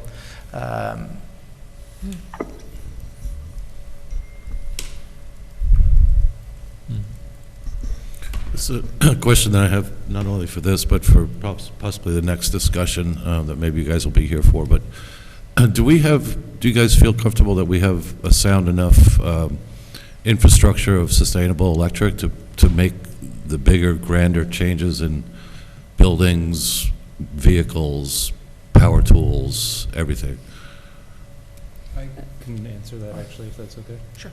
Yeah, so the ISO, there was an ISO report, the people who manage the grid, they put out a report around the time that the Big Dan scammer conversation was going on, and found that even with closing Indian Point, that the region's needs were met. I went to their website, and there's actually a new report. They issue periodic reports, and the new report... We're met with sustainable sources, is that what you're saying? They're just looking at total load. They're looking at total energy capacity, and our electricity is safe. And what they're saying in their last report is more renewables needs to come online to cover all of the plants that are being shut down. There's a lot of gas plants that are being shut down. So I don't know if that helps. So the answer is no, not right now. We can handle the electricity, but it's not. We can handle this electricity that Indian Point is not creating, but a lot of that electricity we're still getting from coal and gas-fired plants. Mostly I don't know gas if we're at gonna this point. Mostly gas. Gas, gas. The hydro, I think. But like we went, we dropped down in the percentage of renewable or clean energy in our part of the grid once Indian Point closed. They were almost 11 or 12% of the load for this area, so that went right to gas. And then these, I know that they're trying to do distributed solar around, but again, those, you have to have a lot of those to make up for a 600 megawatt plant. The ISO report did not include new projects like the corridor coming down from Canada, the energy corridor. It didn't include the Long Island offshore wind farms or any other planned things that are not, approved yet. Okay. So the energy consumption will stay flat or grow, but it'll, those changes will be. I'm pretty sure Dan Scammer was the last. Right. Yeah, and I would imagine too that almost with an increase in demand for clean electric, that we'll be coming up with resources of clean electric. But I just don't want anyone to think that we're changing from one thing to another, but still where we're getting our electric from is, potentially as hazardous on a grander scale than in your backyard. So, and I also want to thank you both and the entire committee for everything you've done so far. Yeah, this is cool stuff. Yeah, I very much want a landscape review. I'm thinking in my head, there's, I'm of the sort that uses a landscaper. Sorry, I don't mow my lawn. I got enough going on. But then there are, individuals who do mow their lawn. And, when I think through, what would we be imposing on individuals, who are doing their own yard versus landscapers, I'd very much like to understand the view of both to some degree, but the one in particular, because I don't want to affect livelihood. I just want to kind of hear whether they're alternatives or not, how they think about them, whether they're programs. I'm very interested in that, but I'd be interested in that piece. I'd be interested in, too, whether the state has programming in this area. We talked about buybacks. I don't want the city to be expending funds, but I'd love us to be able to find the funds to do buyback programs. So I just want to kind of learn a little bit in those two areas. As far as your first point, I just want to say, Sari, I really appreciate that you bring the landscaper point of view as well. That's really, really helpful. Thank you. And I would just ask that before we take any action, you interview some of your department heads. Yeah. One of the exemptions here is a property over 1 acre. For reference, Memorial Park is 49 acres. Now, we don't maintain all of it. Some of it's woods. But we use leaf blowers on a lot of occasions, including for milling and paving, when we actually have to clean the dust off before we put on a tack coat to then pave over. So we have tried battery packs on Main Street, and what we found is that the batteries still are not there. We would go through so many, like if you think about how much work somebody can do in an 8-hour shift, we would run through an awful lot of batteries. And again, I think you should hear that directly from your department heads, because we did try this. There are some things that might work electrically, like in certain locations, but for the parks and for paving.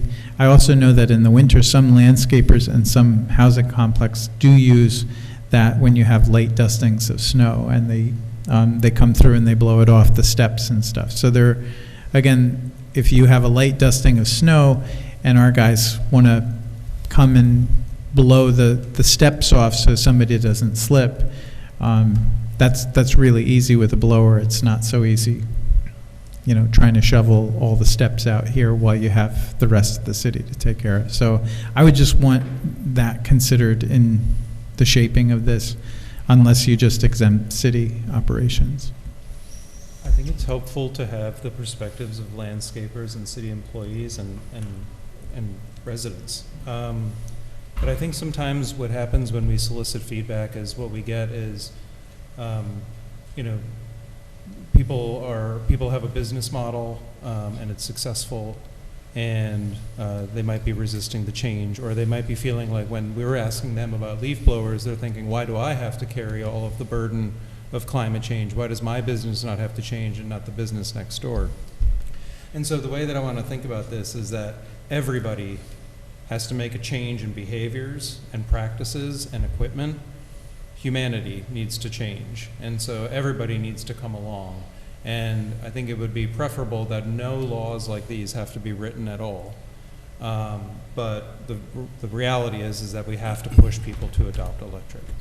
And so, I think there's going to be interesting feedback that we're going to get, but it doesn't mean we can't really afford to keep burning fossil fuels. So, yeah, I just want the input. That doesn't mean we have to accept every piece of input at face value. I do want us to start being careful as to how we are regulating. My understanding as to our authority is with respect to noise, dust, and particulates. So I think we just have to start languaging appropriately as we think our way through this. Much as I would like this to be an environmental issue, I believe it's a noise issue. We just need to be careful as to how we go about this, right? Mm-hmm. And I really want to know from Nick why this Maplewood law that's shared, it's not about noise. It just says gas-powered leaf blowers. It doesn't talk about noise. It doesn't talk any rationale for why it's happening. So I would think that the Maplewood law might be a good template for what we're doing. I would defer on any legislation to an attorney with municipal law experience, right? So that's what I was saying. Right, and what I heard in terms of authority is that we need to be thinking about the problem through a noise lens or a dust particulate lens, and I would just like us to keep thinking our way through that way. Sure. Also So Dan, the answer may well I'm be sorry. so the answer to the question in this discussion may well be in the record and the purpose and underlying documents that were set forth when Maplewood adopted its ordinance. So the language may not have explicit language, but it may well be supported by the underlying documents. So Yeah. we'll take a look at that and make sure we guide you appropriately, keeping in mind the lane that we've set out here so that you're not running into the preemption issue, but you are implementing what your goals and objectives appear to be as we're discussing tonight. Thanks, Nick. Yep. We can get you there. It's just a matter of making sure we document it correctly. And every community that we spoke with, initially there was a pushback from landscapers, and they said it's not going to work and it's going to be miserable and they're going to go out of business. But because there was a stepped-in implementation within a couple of years, they updated the equipment because they still make money, and kind of it worked out. You pretty much guaranteed to hear it's not going to work, it's not powerful enough, it's too expensive, from majority of landscapers, and most of them have never even tried electric equipment. Not to say we shouldn't. The very first thing I said that we should invite community feedback, but that's something to keep in mind. I think it's important for us to hear feedback from all affected groups, and we should hear directly from them. Yeah. And we'll learn, and we'll adapt, and that's how we should go about it. And I think your statement was that the legislation did adapt. It didn't just ignore the feedback. It said it may have phased it in, it may have done it in different ways, and those are important elements that we should be listening to carefully. Absolutely. So, yeah. But I do appreciate the recommendations that you've given us are based off of all of that feedback from multiple municipalities, directly from landscapers, even though it was directed at other municipalities. And I do hope and expect, fingers crossed, that a lot of the feedback we're going to hear is reflected already in this really extensive document, which thank you for putting it together. And that I agree with your suggestions around phasing and around offering alternatives and education. And yeah, I just wanted to say thank you. And also, as always, I want to hear directly from the Beacon public. So thank you for hitting all of the layers. Yeah, Chris, you bring up the city. I'm sure the school district's in the same position. I would like to hear that because I don't want to be in the position where, we don't eat our own dog food, right? That for various reasons, Main Street's too long, we have an 8-hour day, that we need a leaf blower battery to work. If it doesn't work for us, it's probably telling us something about how to fix landscapers. Business model, it's telling us a number of things, which would be reasons to go in the direction that Paloma said, which is, well, then you do phase-ins, or you do, you try to figure out how to make this thing work correctly. Again, I think we're just starting to have discussion in this area, but we're going to have to figure out how to make it work correctly. So. It seems like there's a consensus that we want to move forward on this one way or another. It sounds like, Nick, you have ideas about how to start to craft legislation. Are there other actions that we as a council want to make? Do we want to start soliciting feedback? By when do we want to hear or interview our department heads? I would not say that I'm in the position of a consensus view on this. I'm still in a learning view. A seasonal restriction as to when you might use louder leaf blowers as to when you might not, I don't, again, I'd be interested in that. I think that's a reasonable approach. If that's included in the options, I'm okay. You know, either way, I want to learn some more, but I'm not sure that I'm in the position yet where I'm looking at banning a class of leaf blowers or banning a class over a certain decibel without looking at the seasonal approach first. If I remember correctly, the spreadsheet that the CAC provided us with has some great examples of how that seasonal approach works. And in year one, they allowed them in certain seasons, and then year two, they didn't. So I think when we hear from Nick and then we look at the legislation and work it for us, then we'll use that as a reference document for the So writing. Mayor, maybe before we draft the legislation, we can do what we've done, which I think has been helpful, make a decision tree. Yep. The EAC's memo outlines some of those issues. I'm sure we'll have some more ourselves, and we'll put together that decision tree, and that will then guide the legislation that we would draft. Yeah, I'd like that. Sorry.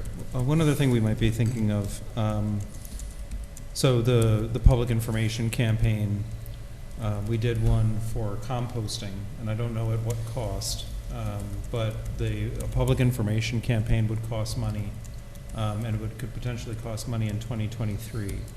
And I'm not sure how to treat that, since we're probably not going to enact any legislation about leaf blowers and small gasoline engines before we're done with the budget. So is that something that we would just have to direct to do an amendment later on? And that's okay with everybody? I would think so, yeah. Yeah. Yeah, I think the decision tree is appropriate. I think before we kind of assemble that, we should try to think what other bits of input do we want to receive. Obviously, the city, you know, is an easy one for us to collect some input from. And so I think, Chris, you suggested that. Yeah, I'd like to learn a little bit about that.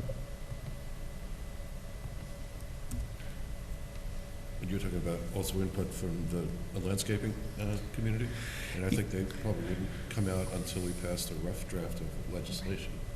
Yeah, I don't know how to solicit that. It's easy to ask our, you know, Mickey to come in and talk to us, right? That's the easy one. Well, let's at least take that step, right? And then start to put a decision tree together. Maybe we'll figure out, I can ask my landscaper, you know, whatever, he lives in the city.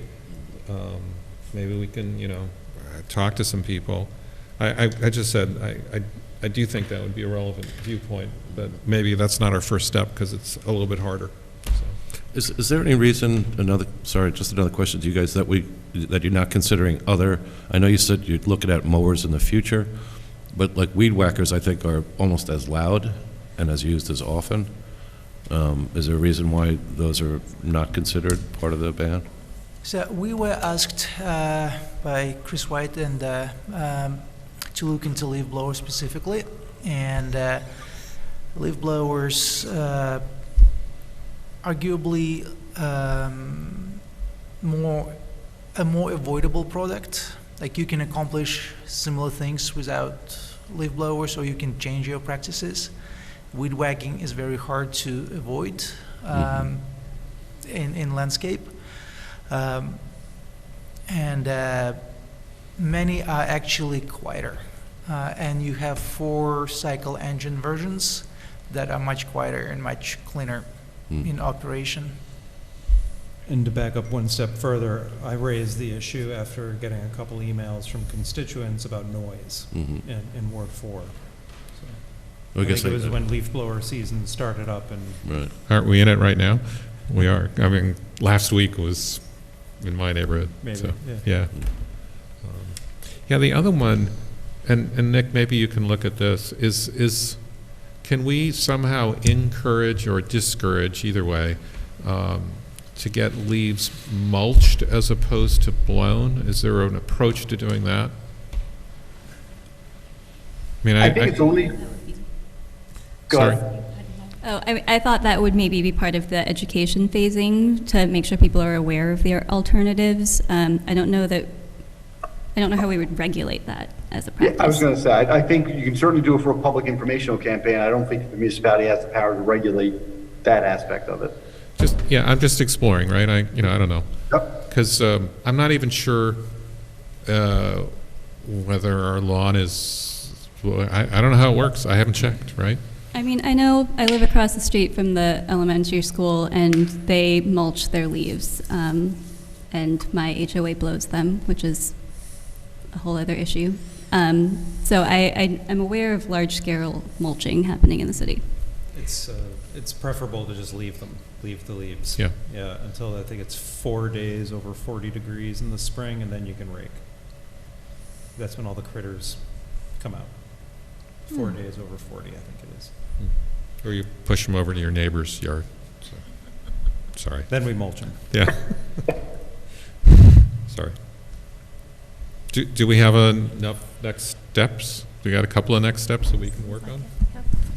I'll just throw out there that in my rigorous online research, there's also some municipalities that have looked at pilot programs, so I'm wondering if that's something the city might consider at some point in the future. I know that next year we're kind of full plate, but depending on how we do with the law overall, like look at, testing some things and how well do they work, and just kind of I like the idea that the city could support this, but is there the opportunity to provide the equipment and see how it works and kind of take a step from there? So I'd be curious to as we get the feedback from department heads, how they're feeling about that and what would be the areas that they might be open to around that. Like, fund the purchase of electric equipment and lend it out and let people try it? No, I think the programs it was for city staff to use, so it was, you put money in the budget to purchase stuff, and then you're piloting the use of them, basically. So I don't know how much we want to put capacity towards that, but that is an approach that other municipalities have taken. Okay. We good for the evening, at least? We jump over to the next electrification. Yep. All right, so the next one is on local building code efficiency standards. And the reason I wanted this on is I just want to understand first the authority in this area. So I'd like to address that first. But I don't know, what is the council, what do we got here? So Paloma and I promised that we would present, and we came up with an order for how to present that, and it includes the question of authority, which I talked to Nick about just a couple hours ago. So I think we have some options, and he's researching that. But I was going to speak to the overall reason for doing the law, and Paloma was going to talk about what the law does. And we wanted to talk about some of the exceptions to the law that... Okay. I have a problem dealing with a law that's being proposed other than one drafted by the city attorney, right? Because I don't know who's drafted this. The three of us did, Thomas and Paloma. Okay. We've kind of been through this issue before, which is, we got 7 elected officials here, and the way that we should be doing things is that in an area we should talk policy, and we should have an open opportunity to discuss policy rather than someone putting a piece of paper on the table ahead of time that addresses all the questions, right? That's just a basic kind of what I view as a respect issue. We received a bunch of information on leaf blowers here, but we don't have a piece of legislation. And I like that a lot because it gives us the opportunity to kind of work our way through what the issues are that we want in or out. And a decision tree, for instance, is a very good approach to that because it allows us to kind of pick and choose where we're heading. If there's a piece of legislation in front of us, and I've said this before, there's 2 issues with it. One, it kind of precludes us from kind of working that as cleanly. It kind of puts a straw man on the table and pushes the discussion in a particular way. which I think is inappropriate given that there's 7 elected officials here. The other thing that it does is, and I am the only attorney, I'm the only attorney by training at this table, and I've been the only one for 30 years, is that I don't think it's appropriate for legislation to be drafted by a non-lawyer who doesn't have an expertise in municipal law, who isn't hired by the city, and owes their fiduciary duty to the city. I don't have a problem with that with respect to resolutions, right? Resolutions are easy, right? And I've written those. But legislation is quite different. And I have a problem with that. I have said it more than once before, and I'm concerned that that we should not be starting there. So that's why I need to let everyone know. Well, if I may, I mean, because, you know, I respect your opinion, but because you say it over and over again doesn't mean that all 6 of us are, you know, following along with that. And I would also say that there are legislative bodies much bigger than 7 where individuals can propose a written law and start the conversation with a written law. And I don't, you know, I want everybody's input, and we're not putting this on the table to limit conversation, but to remove gas appliances from buildings, there's only one way to do it, and that's to say that you can't have gas appliances in the building. I mean, I don't know. There's 100 different ways to do it, let's be honest here. All right, well, good. I'm more assured of its passage. Okay. Again, we've done this multiple times, and I guess I have to be specific. Dan, you've multiple times drafted legislation, not resolutions. I got no problem with that. I really don't understand the point other than to put something on the table that you want. And I don't think it's respectful of all 7 of us, just to be honest. I'm sorry that I'm showing you all disrespect, but the reason that we started with a local law was because there were already local laws passed in New York State, and it didn't make any sense to create another version of a law that had already passed. We have legislation in Ithaca, we have legislation in New York City. We opted to use the New York City law because it was simpler than the Ithaca law. As Nick and I discussed today, the Ithaca law is really quite complicated. Because legislation already existed, it didn't seem to make sense to write a second law. All right, just to repeat your sentence, right? You said there was an Ithaca law. Fine, provide it. You said there was a New York City law. Fine, provide it. But the next sentence was, we chose. Again, you're making a choice that 7 of us should be making. Provide the Ithaca law, provide the New York City law, and let's start up a discussion. I'm perfectly fine with that. I'd like to go in this direction, but I don't want to be told down to the letter what the legislation should be. I think that's inappropriate. Furthermore, you're not an attorney. That person's not an attorney. None of the people that touch this is an attorney. None is admitted in New York State. None has expertise in municipal law. None is hired by the city, and none owes a fiduciary duty to the city. And I'm sorry to have to be as direct as that, but I don't think it's appropriate. I would like to just comment that personally I don't find the way that Dan and Paloma are presenting this disrespectful, and I mean, again, this is my first year, I'm new to this as well, but I appreciate the work that Dan and Paloma have put in to try to figure this out, and the fact that they are working with the city attorney to help figure this out. They just want, it seems to me that they just want to present us a draft, and then us as a council, we can workshop it, we can figure out if we want to move forward with it, we can discuss it. We're here to workshop, that's what we're here to do, and I want to hear their presentation.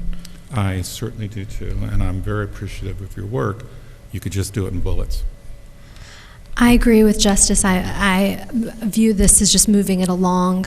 I see the point that other municipalities have. It just seems like a good way to move it forward and not use up a lot of resources. I appreciate the time that the CAC, Thomas and Dan and Paloma have put into it. Thank you. I too appreciate the initiative that you've shown, but I found it a bit odd to first hear about this through Thomas Wright, who called me to tell me about it, as opposed to my fellow council people. The next person the next source of information I got was the newspaper, And I just think this is a little bit backwards. I mean, we should be working together as a team and presenting information to the press, drawing in other people, to contribute their voices. So I think there's a lot of stuff that was done, although I appreciate all the work. I just don't think it's the correct process. And I don't think it's about respect. I think it's about process. And I think I want to be part of that process, and I feel left out to some degree. I know that we have plenty of opportunity to discuss it thoroughly, but it just seems the order in which things were done was not the way I'm used to, working here for the last It's a change, for 13 sure, years. yeah. And Sorry if we got it a little wrong, but we did do things in a different order this time. Yeah, so I would appreciate that, we almost start from scratch in a way, or the way we usually do things. I mean, you've got a lot of information, it could be shared, it could be worked together on. I think it's certainly worthwhile, but I'd like to do it as a complete council. So, thank you.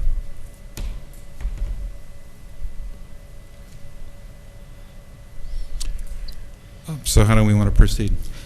Personally, I recognize that this is unconventional, but I really would just like to hear what Dan and Paloma have prepared for us and go from there.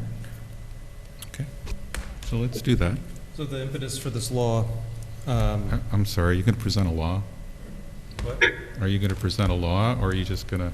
The idea behind this discussion is that there are gas appliances in our homes, which for many years we have held up as being the kind of highest quality appliances. Just 9 years ago, my wife and I were really excited to have a gas range in our kitchen, and quite embarrassed of that now, since there's been so much information that's come to light over the last 10 years. And so there's obviously a general move towards electrification.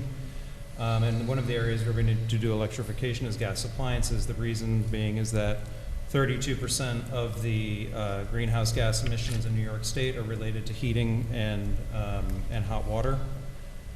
They're from the buildings, and in addition to that, Beacon set out in 2020 that we would try to reach zero greenhouse gas emissions for the entire community of Beacon sooner than the New York State goal of 2040.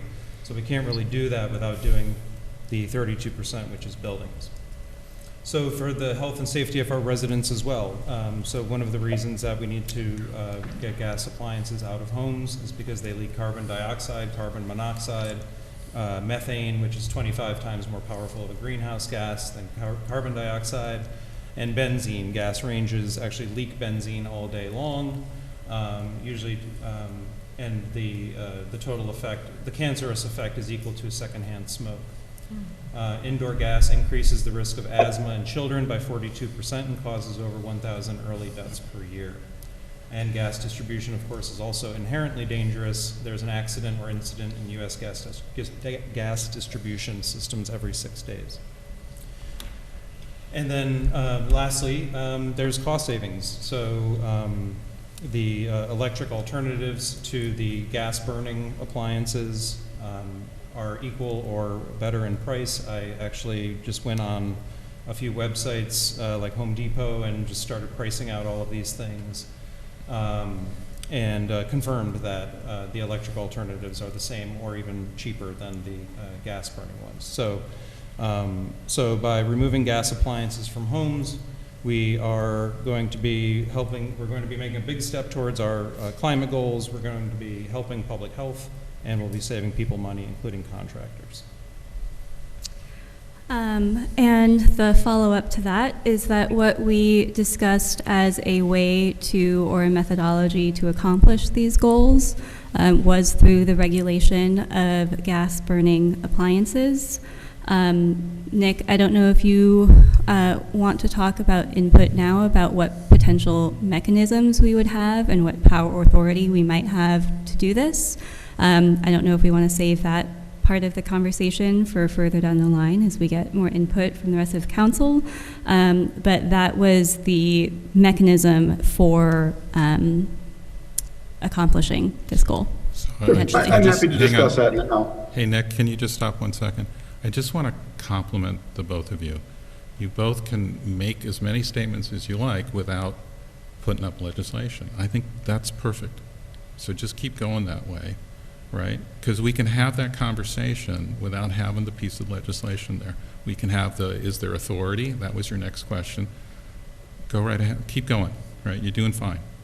I appreciate that, and I'm trying to listen to the rest of council and the feedback about methodology and what works better for other council members or not.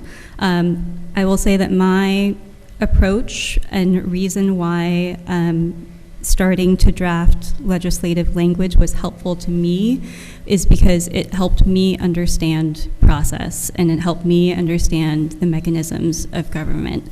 And I did not intend to work on language to be restrictive of other council members' thinking or the public's thinking, but it was how I learned and how I understood how to move what we were trying to accomplish into the way that government works, in my understanding. So I did not intend to be disrespectful to anyone with a law degree or to my fellow council members, but just coming from a way of how my brain was processing this information.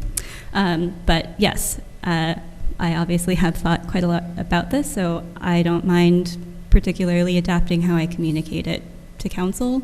And I do want to say that I am also hearing that it feels off to not have the conversation in council meetings first. However, I know that all of us talk to our constituents all the time, and there are conversations that we have with constituents, ideas that come to us from the public, and that is a natural part of discourse and the democratic process.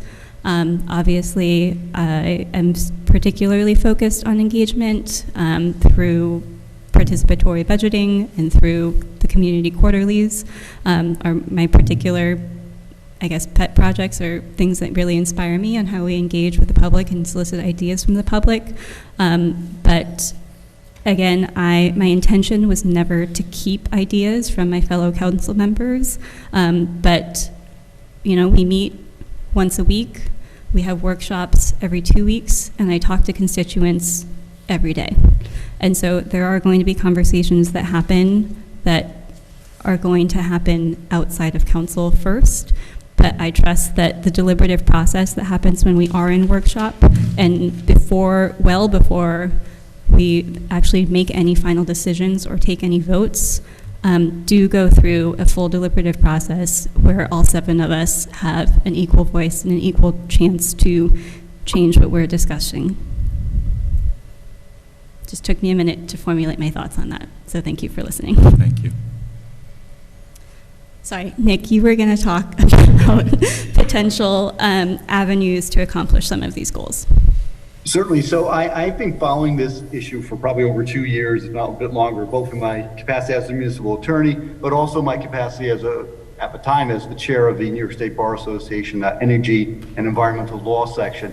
So we've been following this issue, and it's one that certainly tied into the climate change issues. And the question, at least on the municipal attorney side, has been how do you implement that and what is the authority? And I was hoping New York State would at least address that by adopting legislation that was introduced this past year in the governor's budget bill with the All New York State Electric Building Act, but that did not get adopted. So without the state legislation, we turn back to what is the authority of the municipality, a local municipality, to adopt it. I will know that New York City is a beast unto itself, and that, for example, the New York State Building Code does not apply to New York City. There's specific language and legislation that says New York City adopts its own code and is not bound to the New York State Building Code. So if we're viewing this from a building standpoint, the local municipality, Beacon, is preempted by the New York State Building Code. If we're looking at this from regulating utility hookups, the city is preempted by the public service law, the public utility law. And we've had discussion on this issue over the past 2 years or more with the New York State Public Service Commission, with NYSERDA, and with other officials in the state agencies, as well as with NICOM and the Association of Towns and other municipal trade groups. There's also, if you're regulating it from an emissions standpoint, preemption, again, on the federal law from the Federal Clean Air Act, because we're looking at it from emissions. The New York City law has been challenged on a preemption basis for some of the areas that I've mentioned. The Ithaca law, which was co-adopted by both the town and the separate city of Ithaca, has not been challenged, and those are the only two laws that are out there. There is, however, a provision in the New York State Energy Code, section 11-109 of the New York State Energy Code, that permits municipalities to adopt local energy codes that are more restrictive than the New York State Energy Code. New York City did not go that route. New York City adopted its own code, and the claim there is that it's preempted by a variety of state and federal laws. Ithaca, town and city, adopted it pursuant to the Energy Code. So I believe there is a way to regulate this. I've not looked at either laws in any great detail, New York City or the town or city of Ithaca. It would require some research.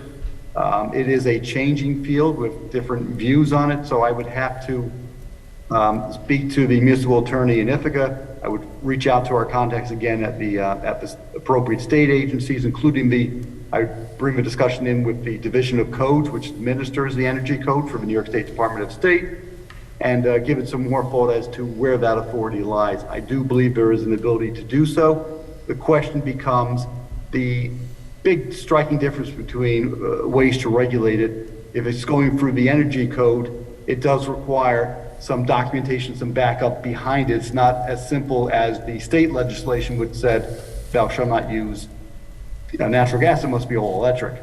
The city does not have the authority to do that, so the city would have to adopt it through the Energy Code and come up with applicable provisions to do that, and that requires some research into how best to do that in a manner that is legal. So our next step would be to start undertaking those studies to determine how to do it. I understand the policy goals and objectives, and it's just a matter of finding out how the best way is to implement that. Well, I'd Can I like to ask a back up and talk policy goals for a minute, right? Because I don't have a policy goal of banning gas appliances. I haven't seen sufficient evidence to tell me that that is the correct thing to do to get to the state's goals at this particular time. So I would need to kind of learn, independent, Nick, of what work you have to do to say, suppose we wanted to do something, how would we go about it?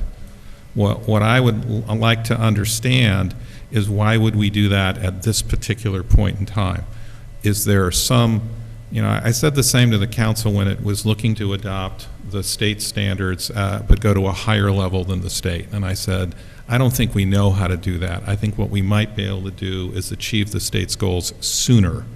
And that requires trade-offs of what's the kind of best bang for the buck, or when is the technology appropriate that it is actually the most efficient thing to do at this stage.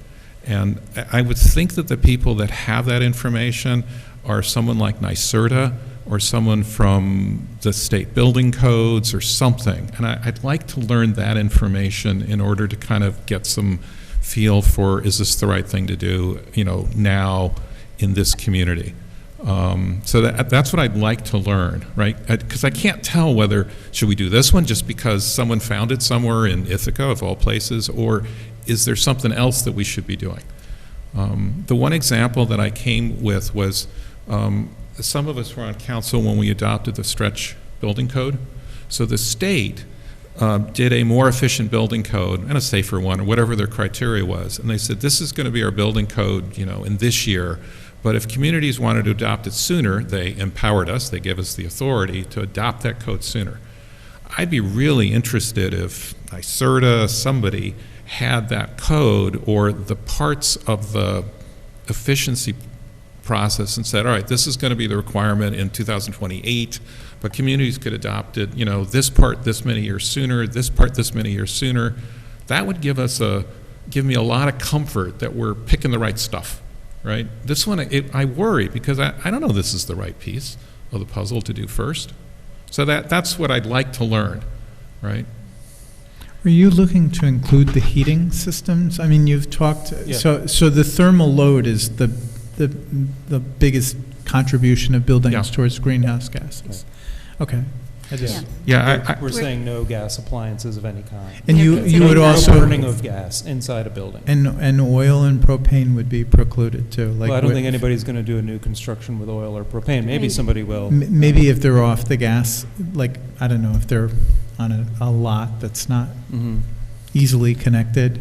Maybe, yeah. I mean, we certainly thought about that and talked about it a lot, so. Yeah, and just to quickly answer your question, Lee, about why this now and why in Beacon now, definitely, I've read a handful of things, not particular recommendations, comprehensive recommendations from NYSERDA, like what you're describing. Yeah, so have I. But the short version is that there are cost reasons now, there are tax incentives now to make these changes, and there are studies that say, I think Dan mentioned one, that there are cost savings for our particular region, $848 per household per year, and that the focus potentially, if we agree on this policy, of new construction and major renovations where people are buying new appliances already is targeted in its urgency because those are locking in fuel usages for decades or a generation potentially. And so there is that urgency if we are going to, if the entire state is going to meet these goals, but what we have control over potentially is Beacon, meet these goals faster. 2040 is less than 20 years from now, and gas infrastructure lasts for decades longer than that. So we're actually late, but that's the urgency.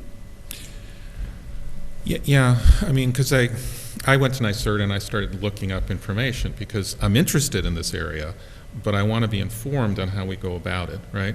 And so that's where I'm kind of looking for that evidence. I did something really basic. I looked at my home's heating bill. I looked at my home's gas usage for the last 3 years. I had to ignore this year because our bills are a disaster this year, right? But I looked at the last 3, and we have a gas dryer, a gas stove, a gas water heater, and then we have gas heat. The first 3 represented 5%, 6%, and 7% of my total gas usage at our home, and 95, 94, and 93% of our usage was heat. So that kind of, and that's just anecdotal, obviously, but it's like maybe we should be chasing that, because if people really want, I don't think they care whether their dryer is gas or not, but I think a lot of people care whether their stove is, right? Yeah, and it's like, well, hang on, but if we know that that's a minor component, why don't we chase the major ones? So that's the kind of stuff I want to learn, because I want to be smart about it, and I don't think we want to piss off everybody. So maybe we want to find the biggest bang. Now and I went further. I want to learn what builders are doing, because I think they're already starting this, or maybe the smart ones are, and maybe there's enough incentive structures out there that one, it doesn't matter if we do it, or 2, maybe we need to be providing an incentive, like, okay, if it's a large building and you do this, we'll give you an extra, 2% of units or something. Especially if there's an extra cost, we can subsidize it even if they can't, right? Even if there isn't a state program. So I'm very interested in this area. I'm just not sure this is the right first approach, and I'd like us to learn a comprehensive data set to kind of get at this, right? So I'm sorry if I was too hardcore. This is an excellent discussion. Is kind of where I'd like us to start, rather than knowing the answer up front in terms of the legislation, all right? The next planned section of our presentation was going to be about scope. I mentioned that we were particularly interested in new construction and major renovations because appliance costs are likely costs that those builders are already going to be incurring. But what exactly is constituted by a major renovation, we're we're guessing at this point, but just wanted, I don't know if other folks have thoughts about that. I know there's at least one builder on council. I think we have definitions in other parts of our code, Nick, don't we? We do. We'd have to go through and just see if it meets it, but I believe there are definitions that sound similar to what Malone was Like suggesting. if you go above X threshold in terms of redevelopment, you have to sprinkler a building that wasn't done previously. So why don't we use Yeah. that as our Good. metric? Yeah, we were Great. hoping that something like that existed. We figured it was in state law, but. It might be, we might refer to the state Yep. law. And I don't know if we want to get into this level of detail either, but thinking through the fact that the incentives and the cost benefit for residential structures are quite clear, and to your point, Lee, we'll make sure we're collating and collecting that data so everyone can look at it at the same time. But thinking through implications for other types of buildings. And again, maybe this is an instance where we just want to collect that data and look at it at another time, but. Yeah, I think there's got to be some experts, again, maybe NYSERDA, maybe building code folks. There might be someone at NICOM that's done a lot of work here because other communities have got to be asking the question. And maybe we can kind of get some, information from them as we develop kind of, what are we learning? What's our best, first few steps? So when we discussed the stretch energy code, we were in discussions with an individual at NYSERDA. I will reach back out to her because they were one of the groups I would contact in terms of preemption and other laws that might address this issue. And I can ask them if they have some overall comprehensive documents or explanation, or be willing to come to the council and discuss the issue if you would like. I'd be very interested. Especially if they've looked at the problem. I've seen their materials. Maybe some of it is silly, but a lot of it looks pretty smart. They may have a game plan. They may have, the next version of a code. I'd just be really interested to learn. And in the shorter term, we actually have to pass an update to the building code to comply with a new law by the end of this year. So we're going to be bringing something to you unrelated to this at the next workshop. Nick, do you have anything you want to say about that update to the uniform code? Sure. It's fairly administrative. It's also required. The New York State code regularly gets updated, and there's some provisions that the state is mandating all municipalities adopt pertaining to the administration of the code, and we've been working with Building Inspector Bruce on making those revisions that are fairly significant, and we'll go through them and have a memo prepared just to discuss them with council. They do need to be adopted by December 31st. So, and I just wanted, so if you saw that on an upcoming agenda, I just didn't want that to be out of left field. And do we do the building code every year, or is when the state does an No. update? When they do an No. update. Got it. Yeah. So that's interesting. So every time they make an update to the stretch code, we kind of have to re-adopt it? It wasn't the stretch code, it was the basic code. Oh, the basic code. The uniform law and fire prevention. Oh, okay. But so I actually have an email into NYSERDA just to find out if the stretch code has been updated, because when we adopted it, we were told that when they change it, it would need to be readopted by the municipality. So I do believe they're working on a revised stretch code. Ooh, is there a way that we can see what parts they're working on? Well, that's why I have an outreach to them. When we were working on the building code, it occurred to me to reach out to them. I just need to follow up with them. And having this discussion tonight will prompt that to move that along. Okay. The last section of the presentation was similar to the leaf blower ban recommendations, was around education and a study of and sharing information of the technologies and recommendations and offering solutions, alternative solutions to people. I've learned a lot myself in researching this potential policy about all of the different kinds of utility alternatives, almost all of which are cost saving. and want to make sure that we are, as we are considering regulations, offering alternatives, because they're there and it's just about sharing information and making sure people understand about it. I was approached by a very enthusiastic architect the other day who does labor training and job retraining for people who would like to share that information.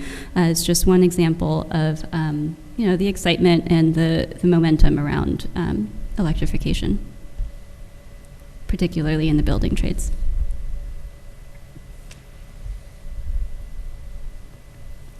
Questions, input?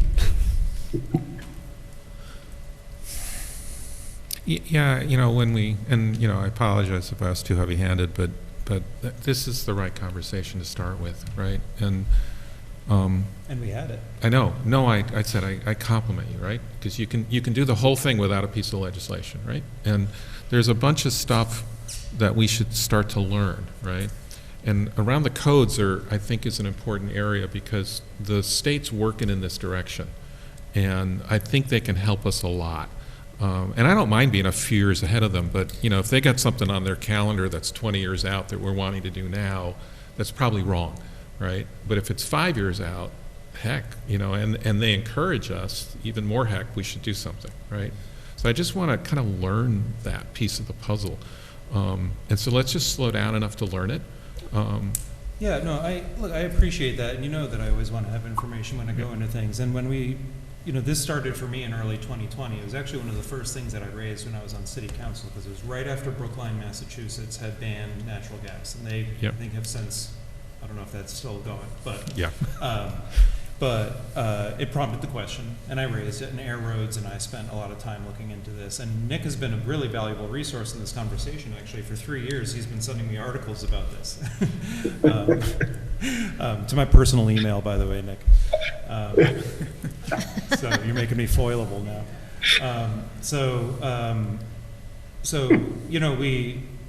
I've spent a lot of time looking at this issue and reading about this issue, and the conversation that we're having about climate, the conversation we're having about public health, and the conversation we're having about costs are very well researched, and we have that research available. There's a lot of it out there, and we'll share that. Yeah, I think for new construction, we're probably not a long ways off from this being, right, but I just want to kind of see that piece of the puzzle. It may not be necessary, but that's the other piece we could learn, which is if it's already more efficient or there's already some incentives to make it happen, it all ought to happen, right? In which case, why would we have to regulate? So, that's usually when it's right to do something, is it's about right, the right time. So we have to find that out. I think in conversions, for pre-existing homes and such, I think the state's going to have programs, and I don't think they have those yet. Yeah, I mean, we didn't even go near that. Yeah, right. I think I'd be very concerned about setting how much is enough of a construction to require it, because it's really going to matter by house. But I think the new stuff, I think we could learn enough to make a choice. When we were talking about the exemptions, Tom and Paloma and I, there's this thing in there, for example, I think it said, we said 33% was the threshold for major construction, a major renovation. In Ithaca, it just says an example is 25. Okay. And I was like, well, if you're doing 33% of the building, but all of the appliances are in it, or none of the appliances are in it, you're going to do a garage renovation and then be forced to change your boiler, Yeah. So we need to. Those are the details we need to workshop out. No, that's a really tough area to know what to do ahead of time. And the state's going to do something, right? Because if they're going to get their goals, they're going to get new construction sooner than rehab. They know they're going to have to do, incentives to do the rehabs. I mean, it's not even just a radiator system in our house, it's steam radiator. The concept of replacing that is just probably the last 10% on the list, right? Because it's just too old, and so there's some structure to it. We just got to get a handle on it where we're not doing something dumb, where we're doing something smart, right? And I think we can get advice on that. I think in addition to hearing from NYSERDA, it would be helpful potentially to hear from examples of people who have done renovations in Beacon, because there are quite a few. The Howland Center, speaking of historical buildings, has done some electrification projects. And my understanding is that several large developments that are coming online will be electric, not to say, obviously, our own firehouse. And so perhaps it would be helpful to also hear from examples of builders who are doing it right now, Yeah. in addition to the policy side. Yep. And I think it goes without saying that all of this needs a little lead time. And one of the main reasons for doing that is helping contractors get up to speed and getting additional licenses or whatever kind of training that they need for replacing the systems. But I'm not a contractor, so I don't know what those things are, but it seems like giving a little lead time to the trades is a good idea. Do we know if our last couple of large projects were electric or already or not? I don't even know. I've reached out to a couple of them, so I will report back when I have conversations. Okay, I would have thought it would, but I honestly don't know. Yeah. Okay, I don't know. yeah, Edgewater is full electric. that's what I thought. That's what I'd heard. The new piece. For those who couldn't hear Thomas, he said the new phase of the Beacon Lofts will also be all electric. Right, and we heard that Edgewater should be all electric. I'm very interested to know their economics, right? Did they get some incentives to do it? Is it just cost effective at this stage? Is it a choice? That'd be very interesting. It's probably a part of LEED Gold, right? Because they announced that they were LEED Golds at the groundbreaking. So I think it's a check. Yeah, Nick? Yeah, that's correct, yes. That would be a significant number of points to get them to a LEED Gold criteria. Maybe we just got to do LEED over a certain number of units or something as a way to get it there. And then if it's for some reason prohibitive, they'll have to find it a different way. That might be an approach. Yeah. Well, that poses its own separate issues because if you're mandating someone to use a third-party system, you're taking away authority from the building inspector. So the building inspector is the one who determines something is in compliance with the code or not. And there's been criticism and I think some lawsuits about requiring LEEDs because then you're taking it away from the New York State Building Code and putting in some requirement with respect to a third-party administrator. So municipalities have gotten around that or not gotten around it, worked within that framework by making it, I believe, voluntary. So that's another angle I would look at to see if that's being changed over the years. But you could look into requiring, this is what Ithaca does, a point system. As Dan had indicated, Ithaca's point system and its statute it's over 70 pages and it's very complex. And obviously Beacon and the town and city of Ithaca are two different, not really comparables. But would council be interested in looking at alternative ways to get to the goal, which is to reduce the greenhouse gas footprint in our community, if it were maybe a building code approach, a LEED approach, some other approach, right? If we're removing the burning of gas from homes, right? So like I wouldn't want to do no heat pumps, but leave stoves because stoves are leaking benzene and aren't good for children. So the idea is to get gas out of houses. It's a really bad idea to have gas burning inside your house. Somehow 50 years ago or so, somebody thought this was a good idea and we all kind of roll with it, but it's really not a good idea to burn gas in your house. It would strike me as the lower priority, but I think a lot of people prefer it. We also have to be thoughtful about restaurants and other service, establishments. Yeah, I think we all agree that would be a conversation. We'll have to be careful there, yeah. But I think we all have to adapt. Yeah. Including restaurants.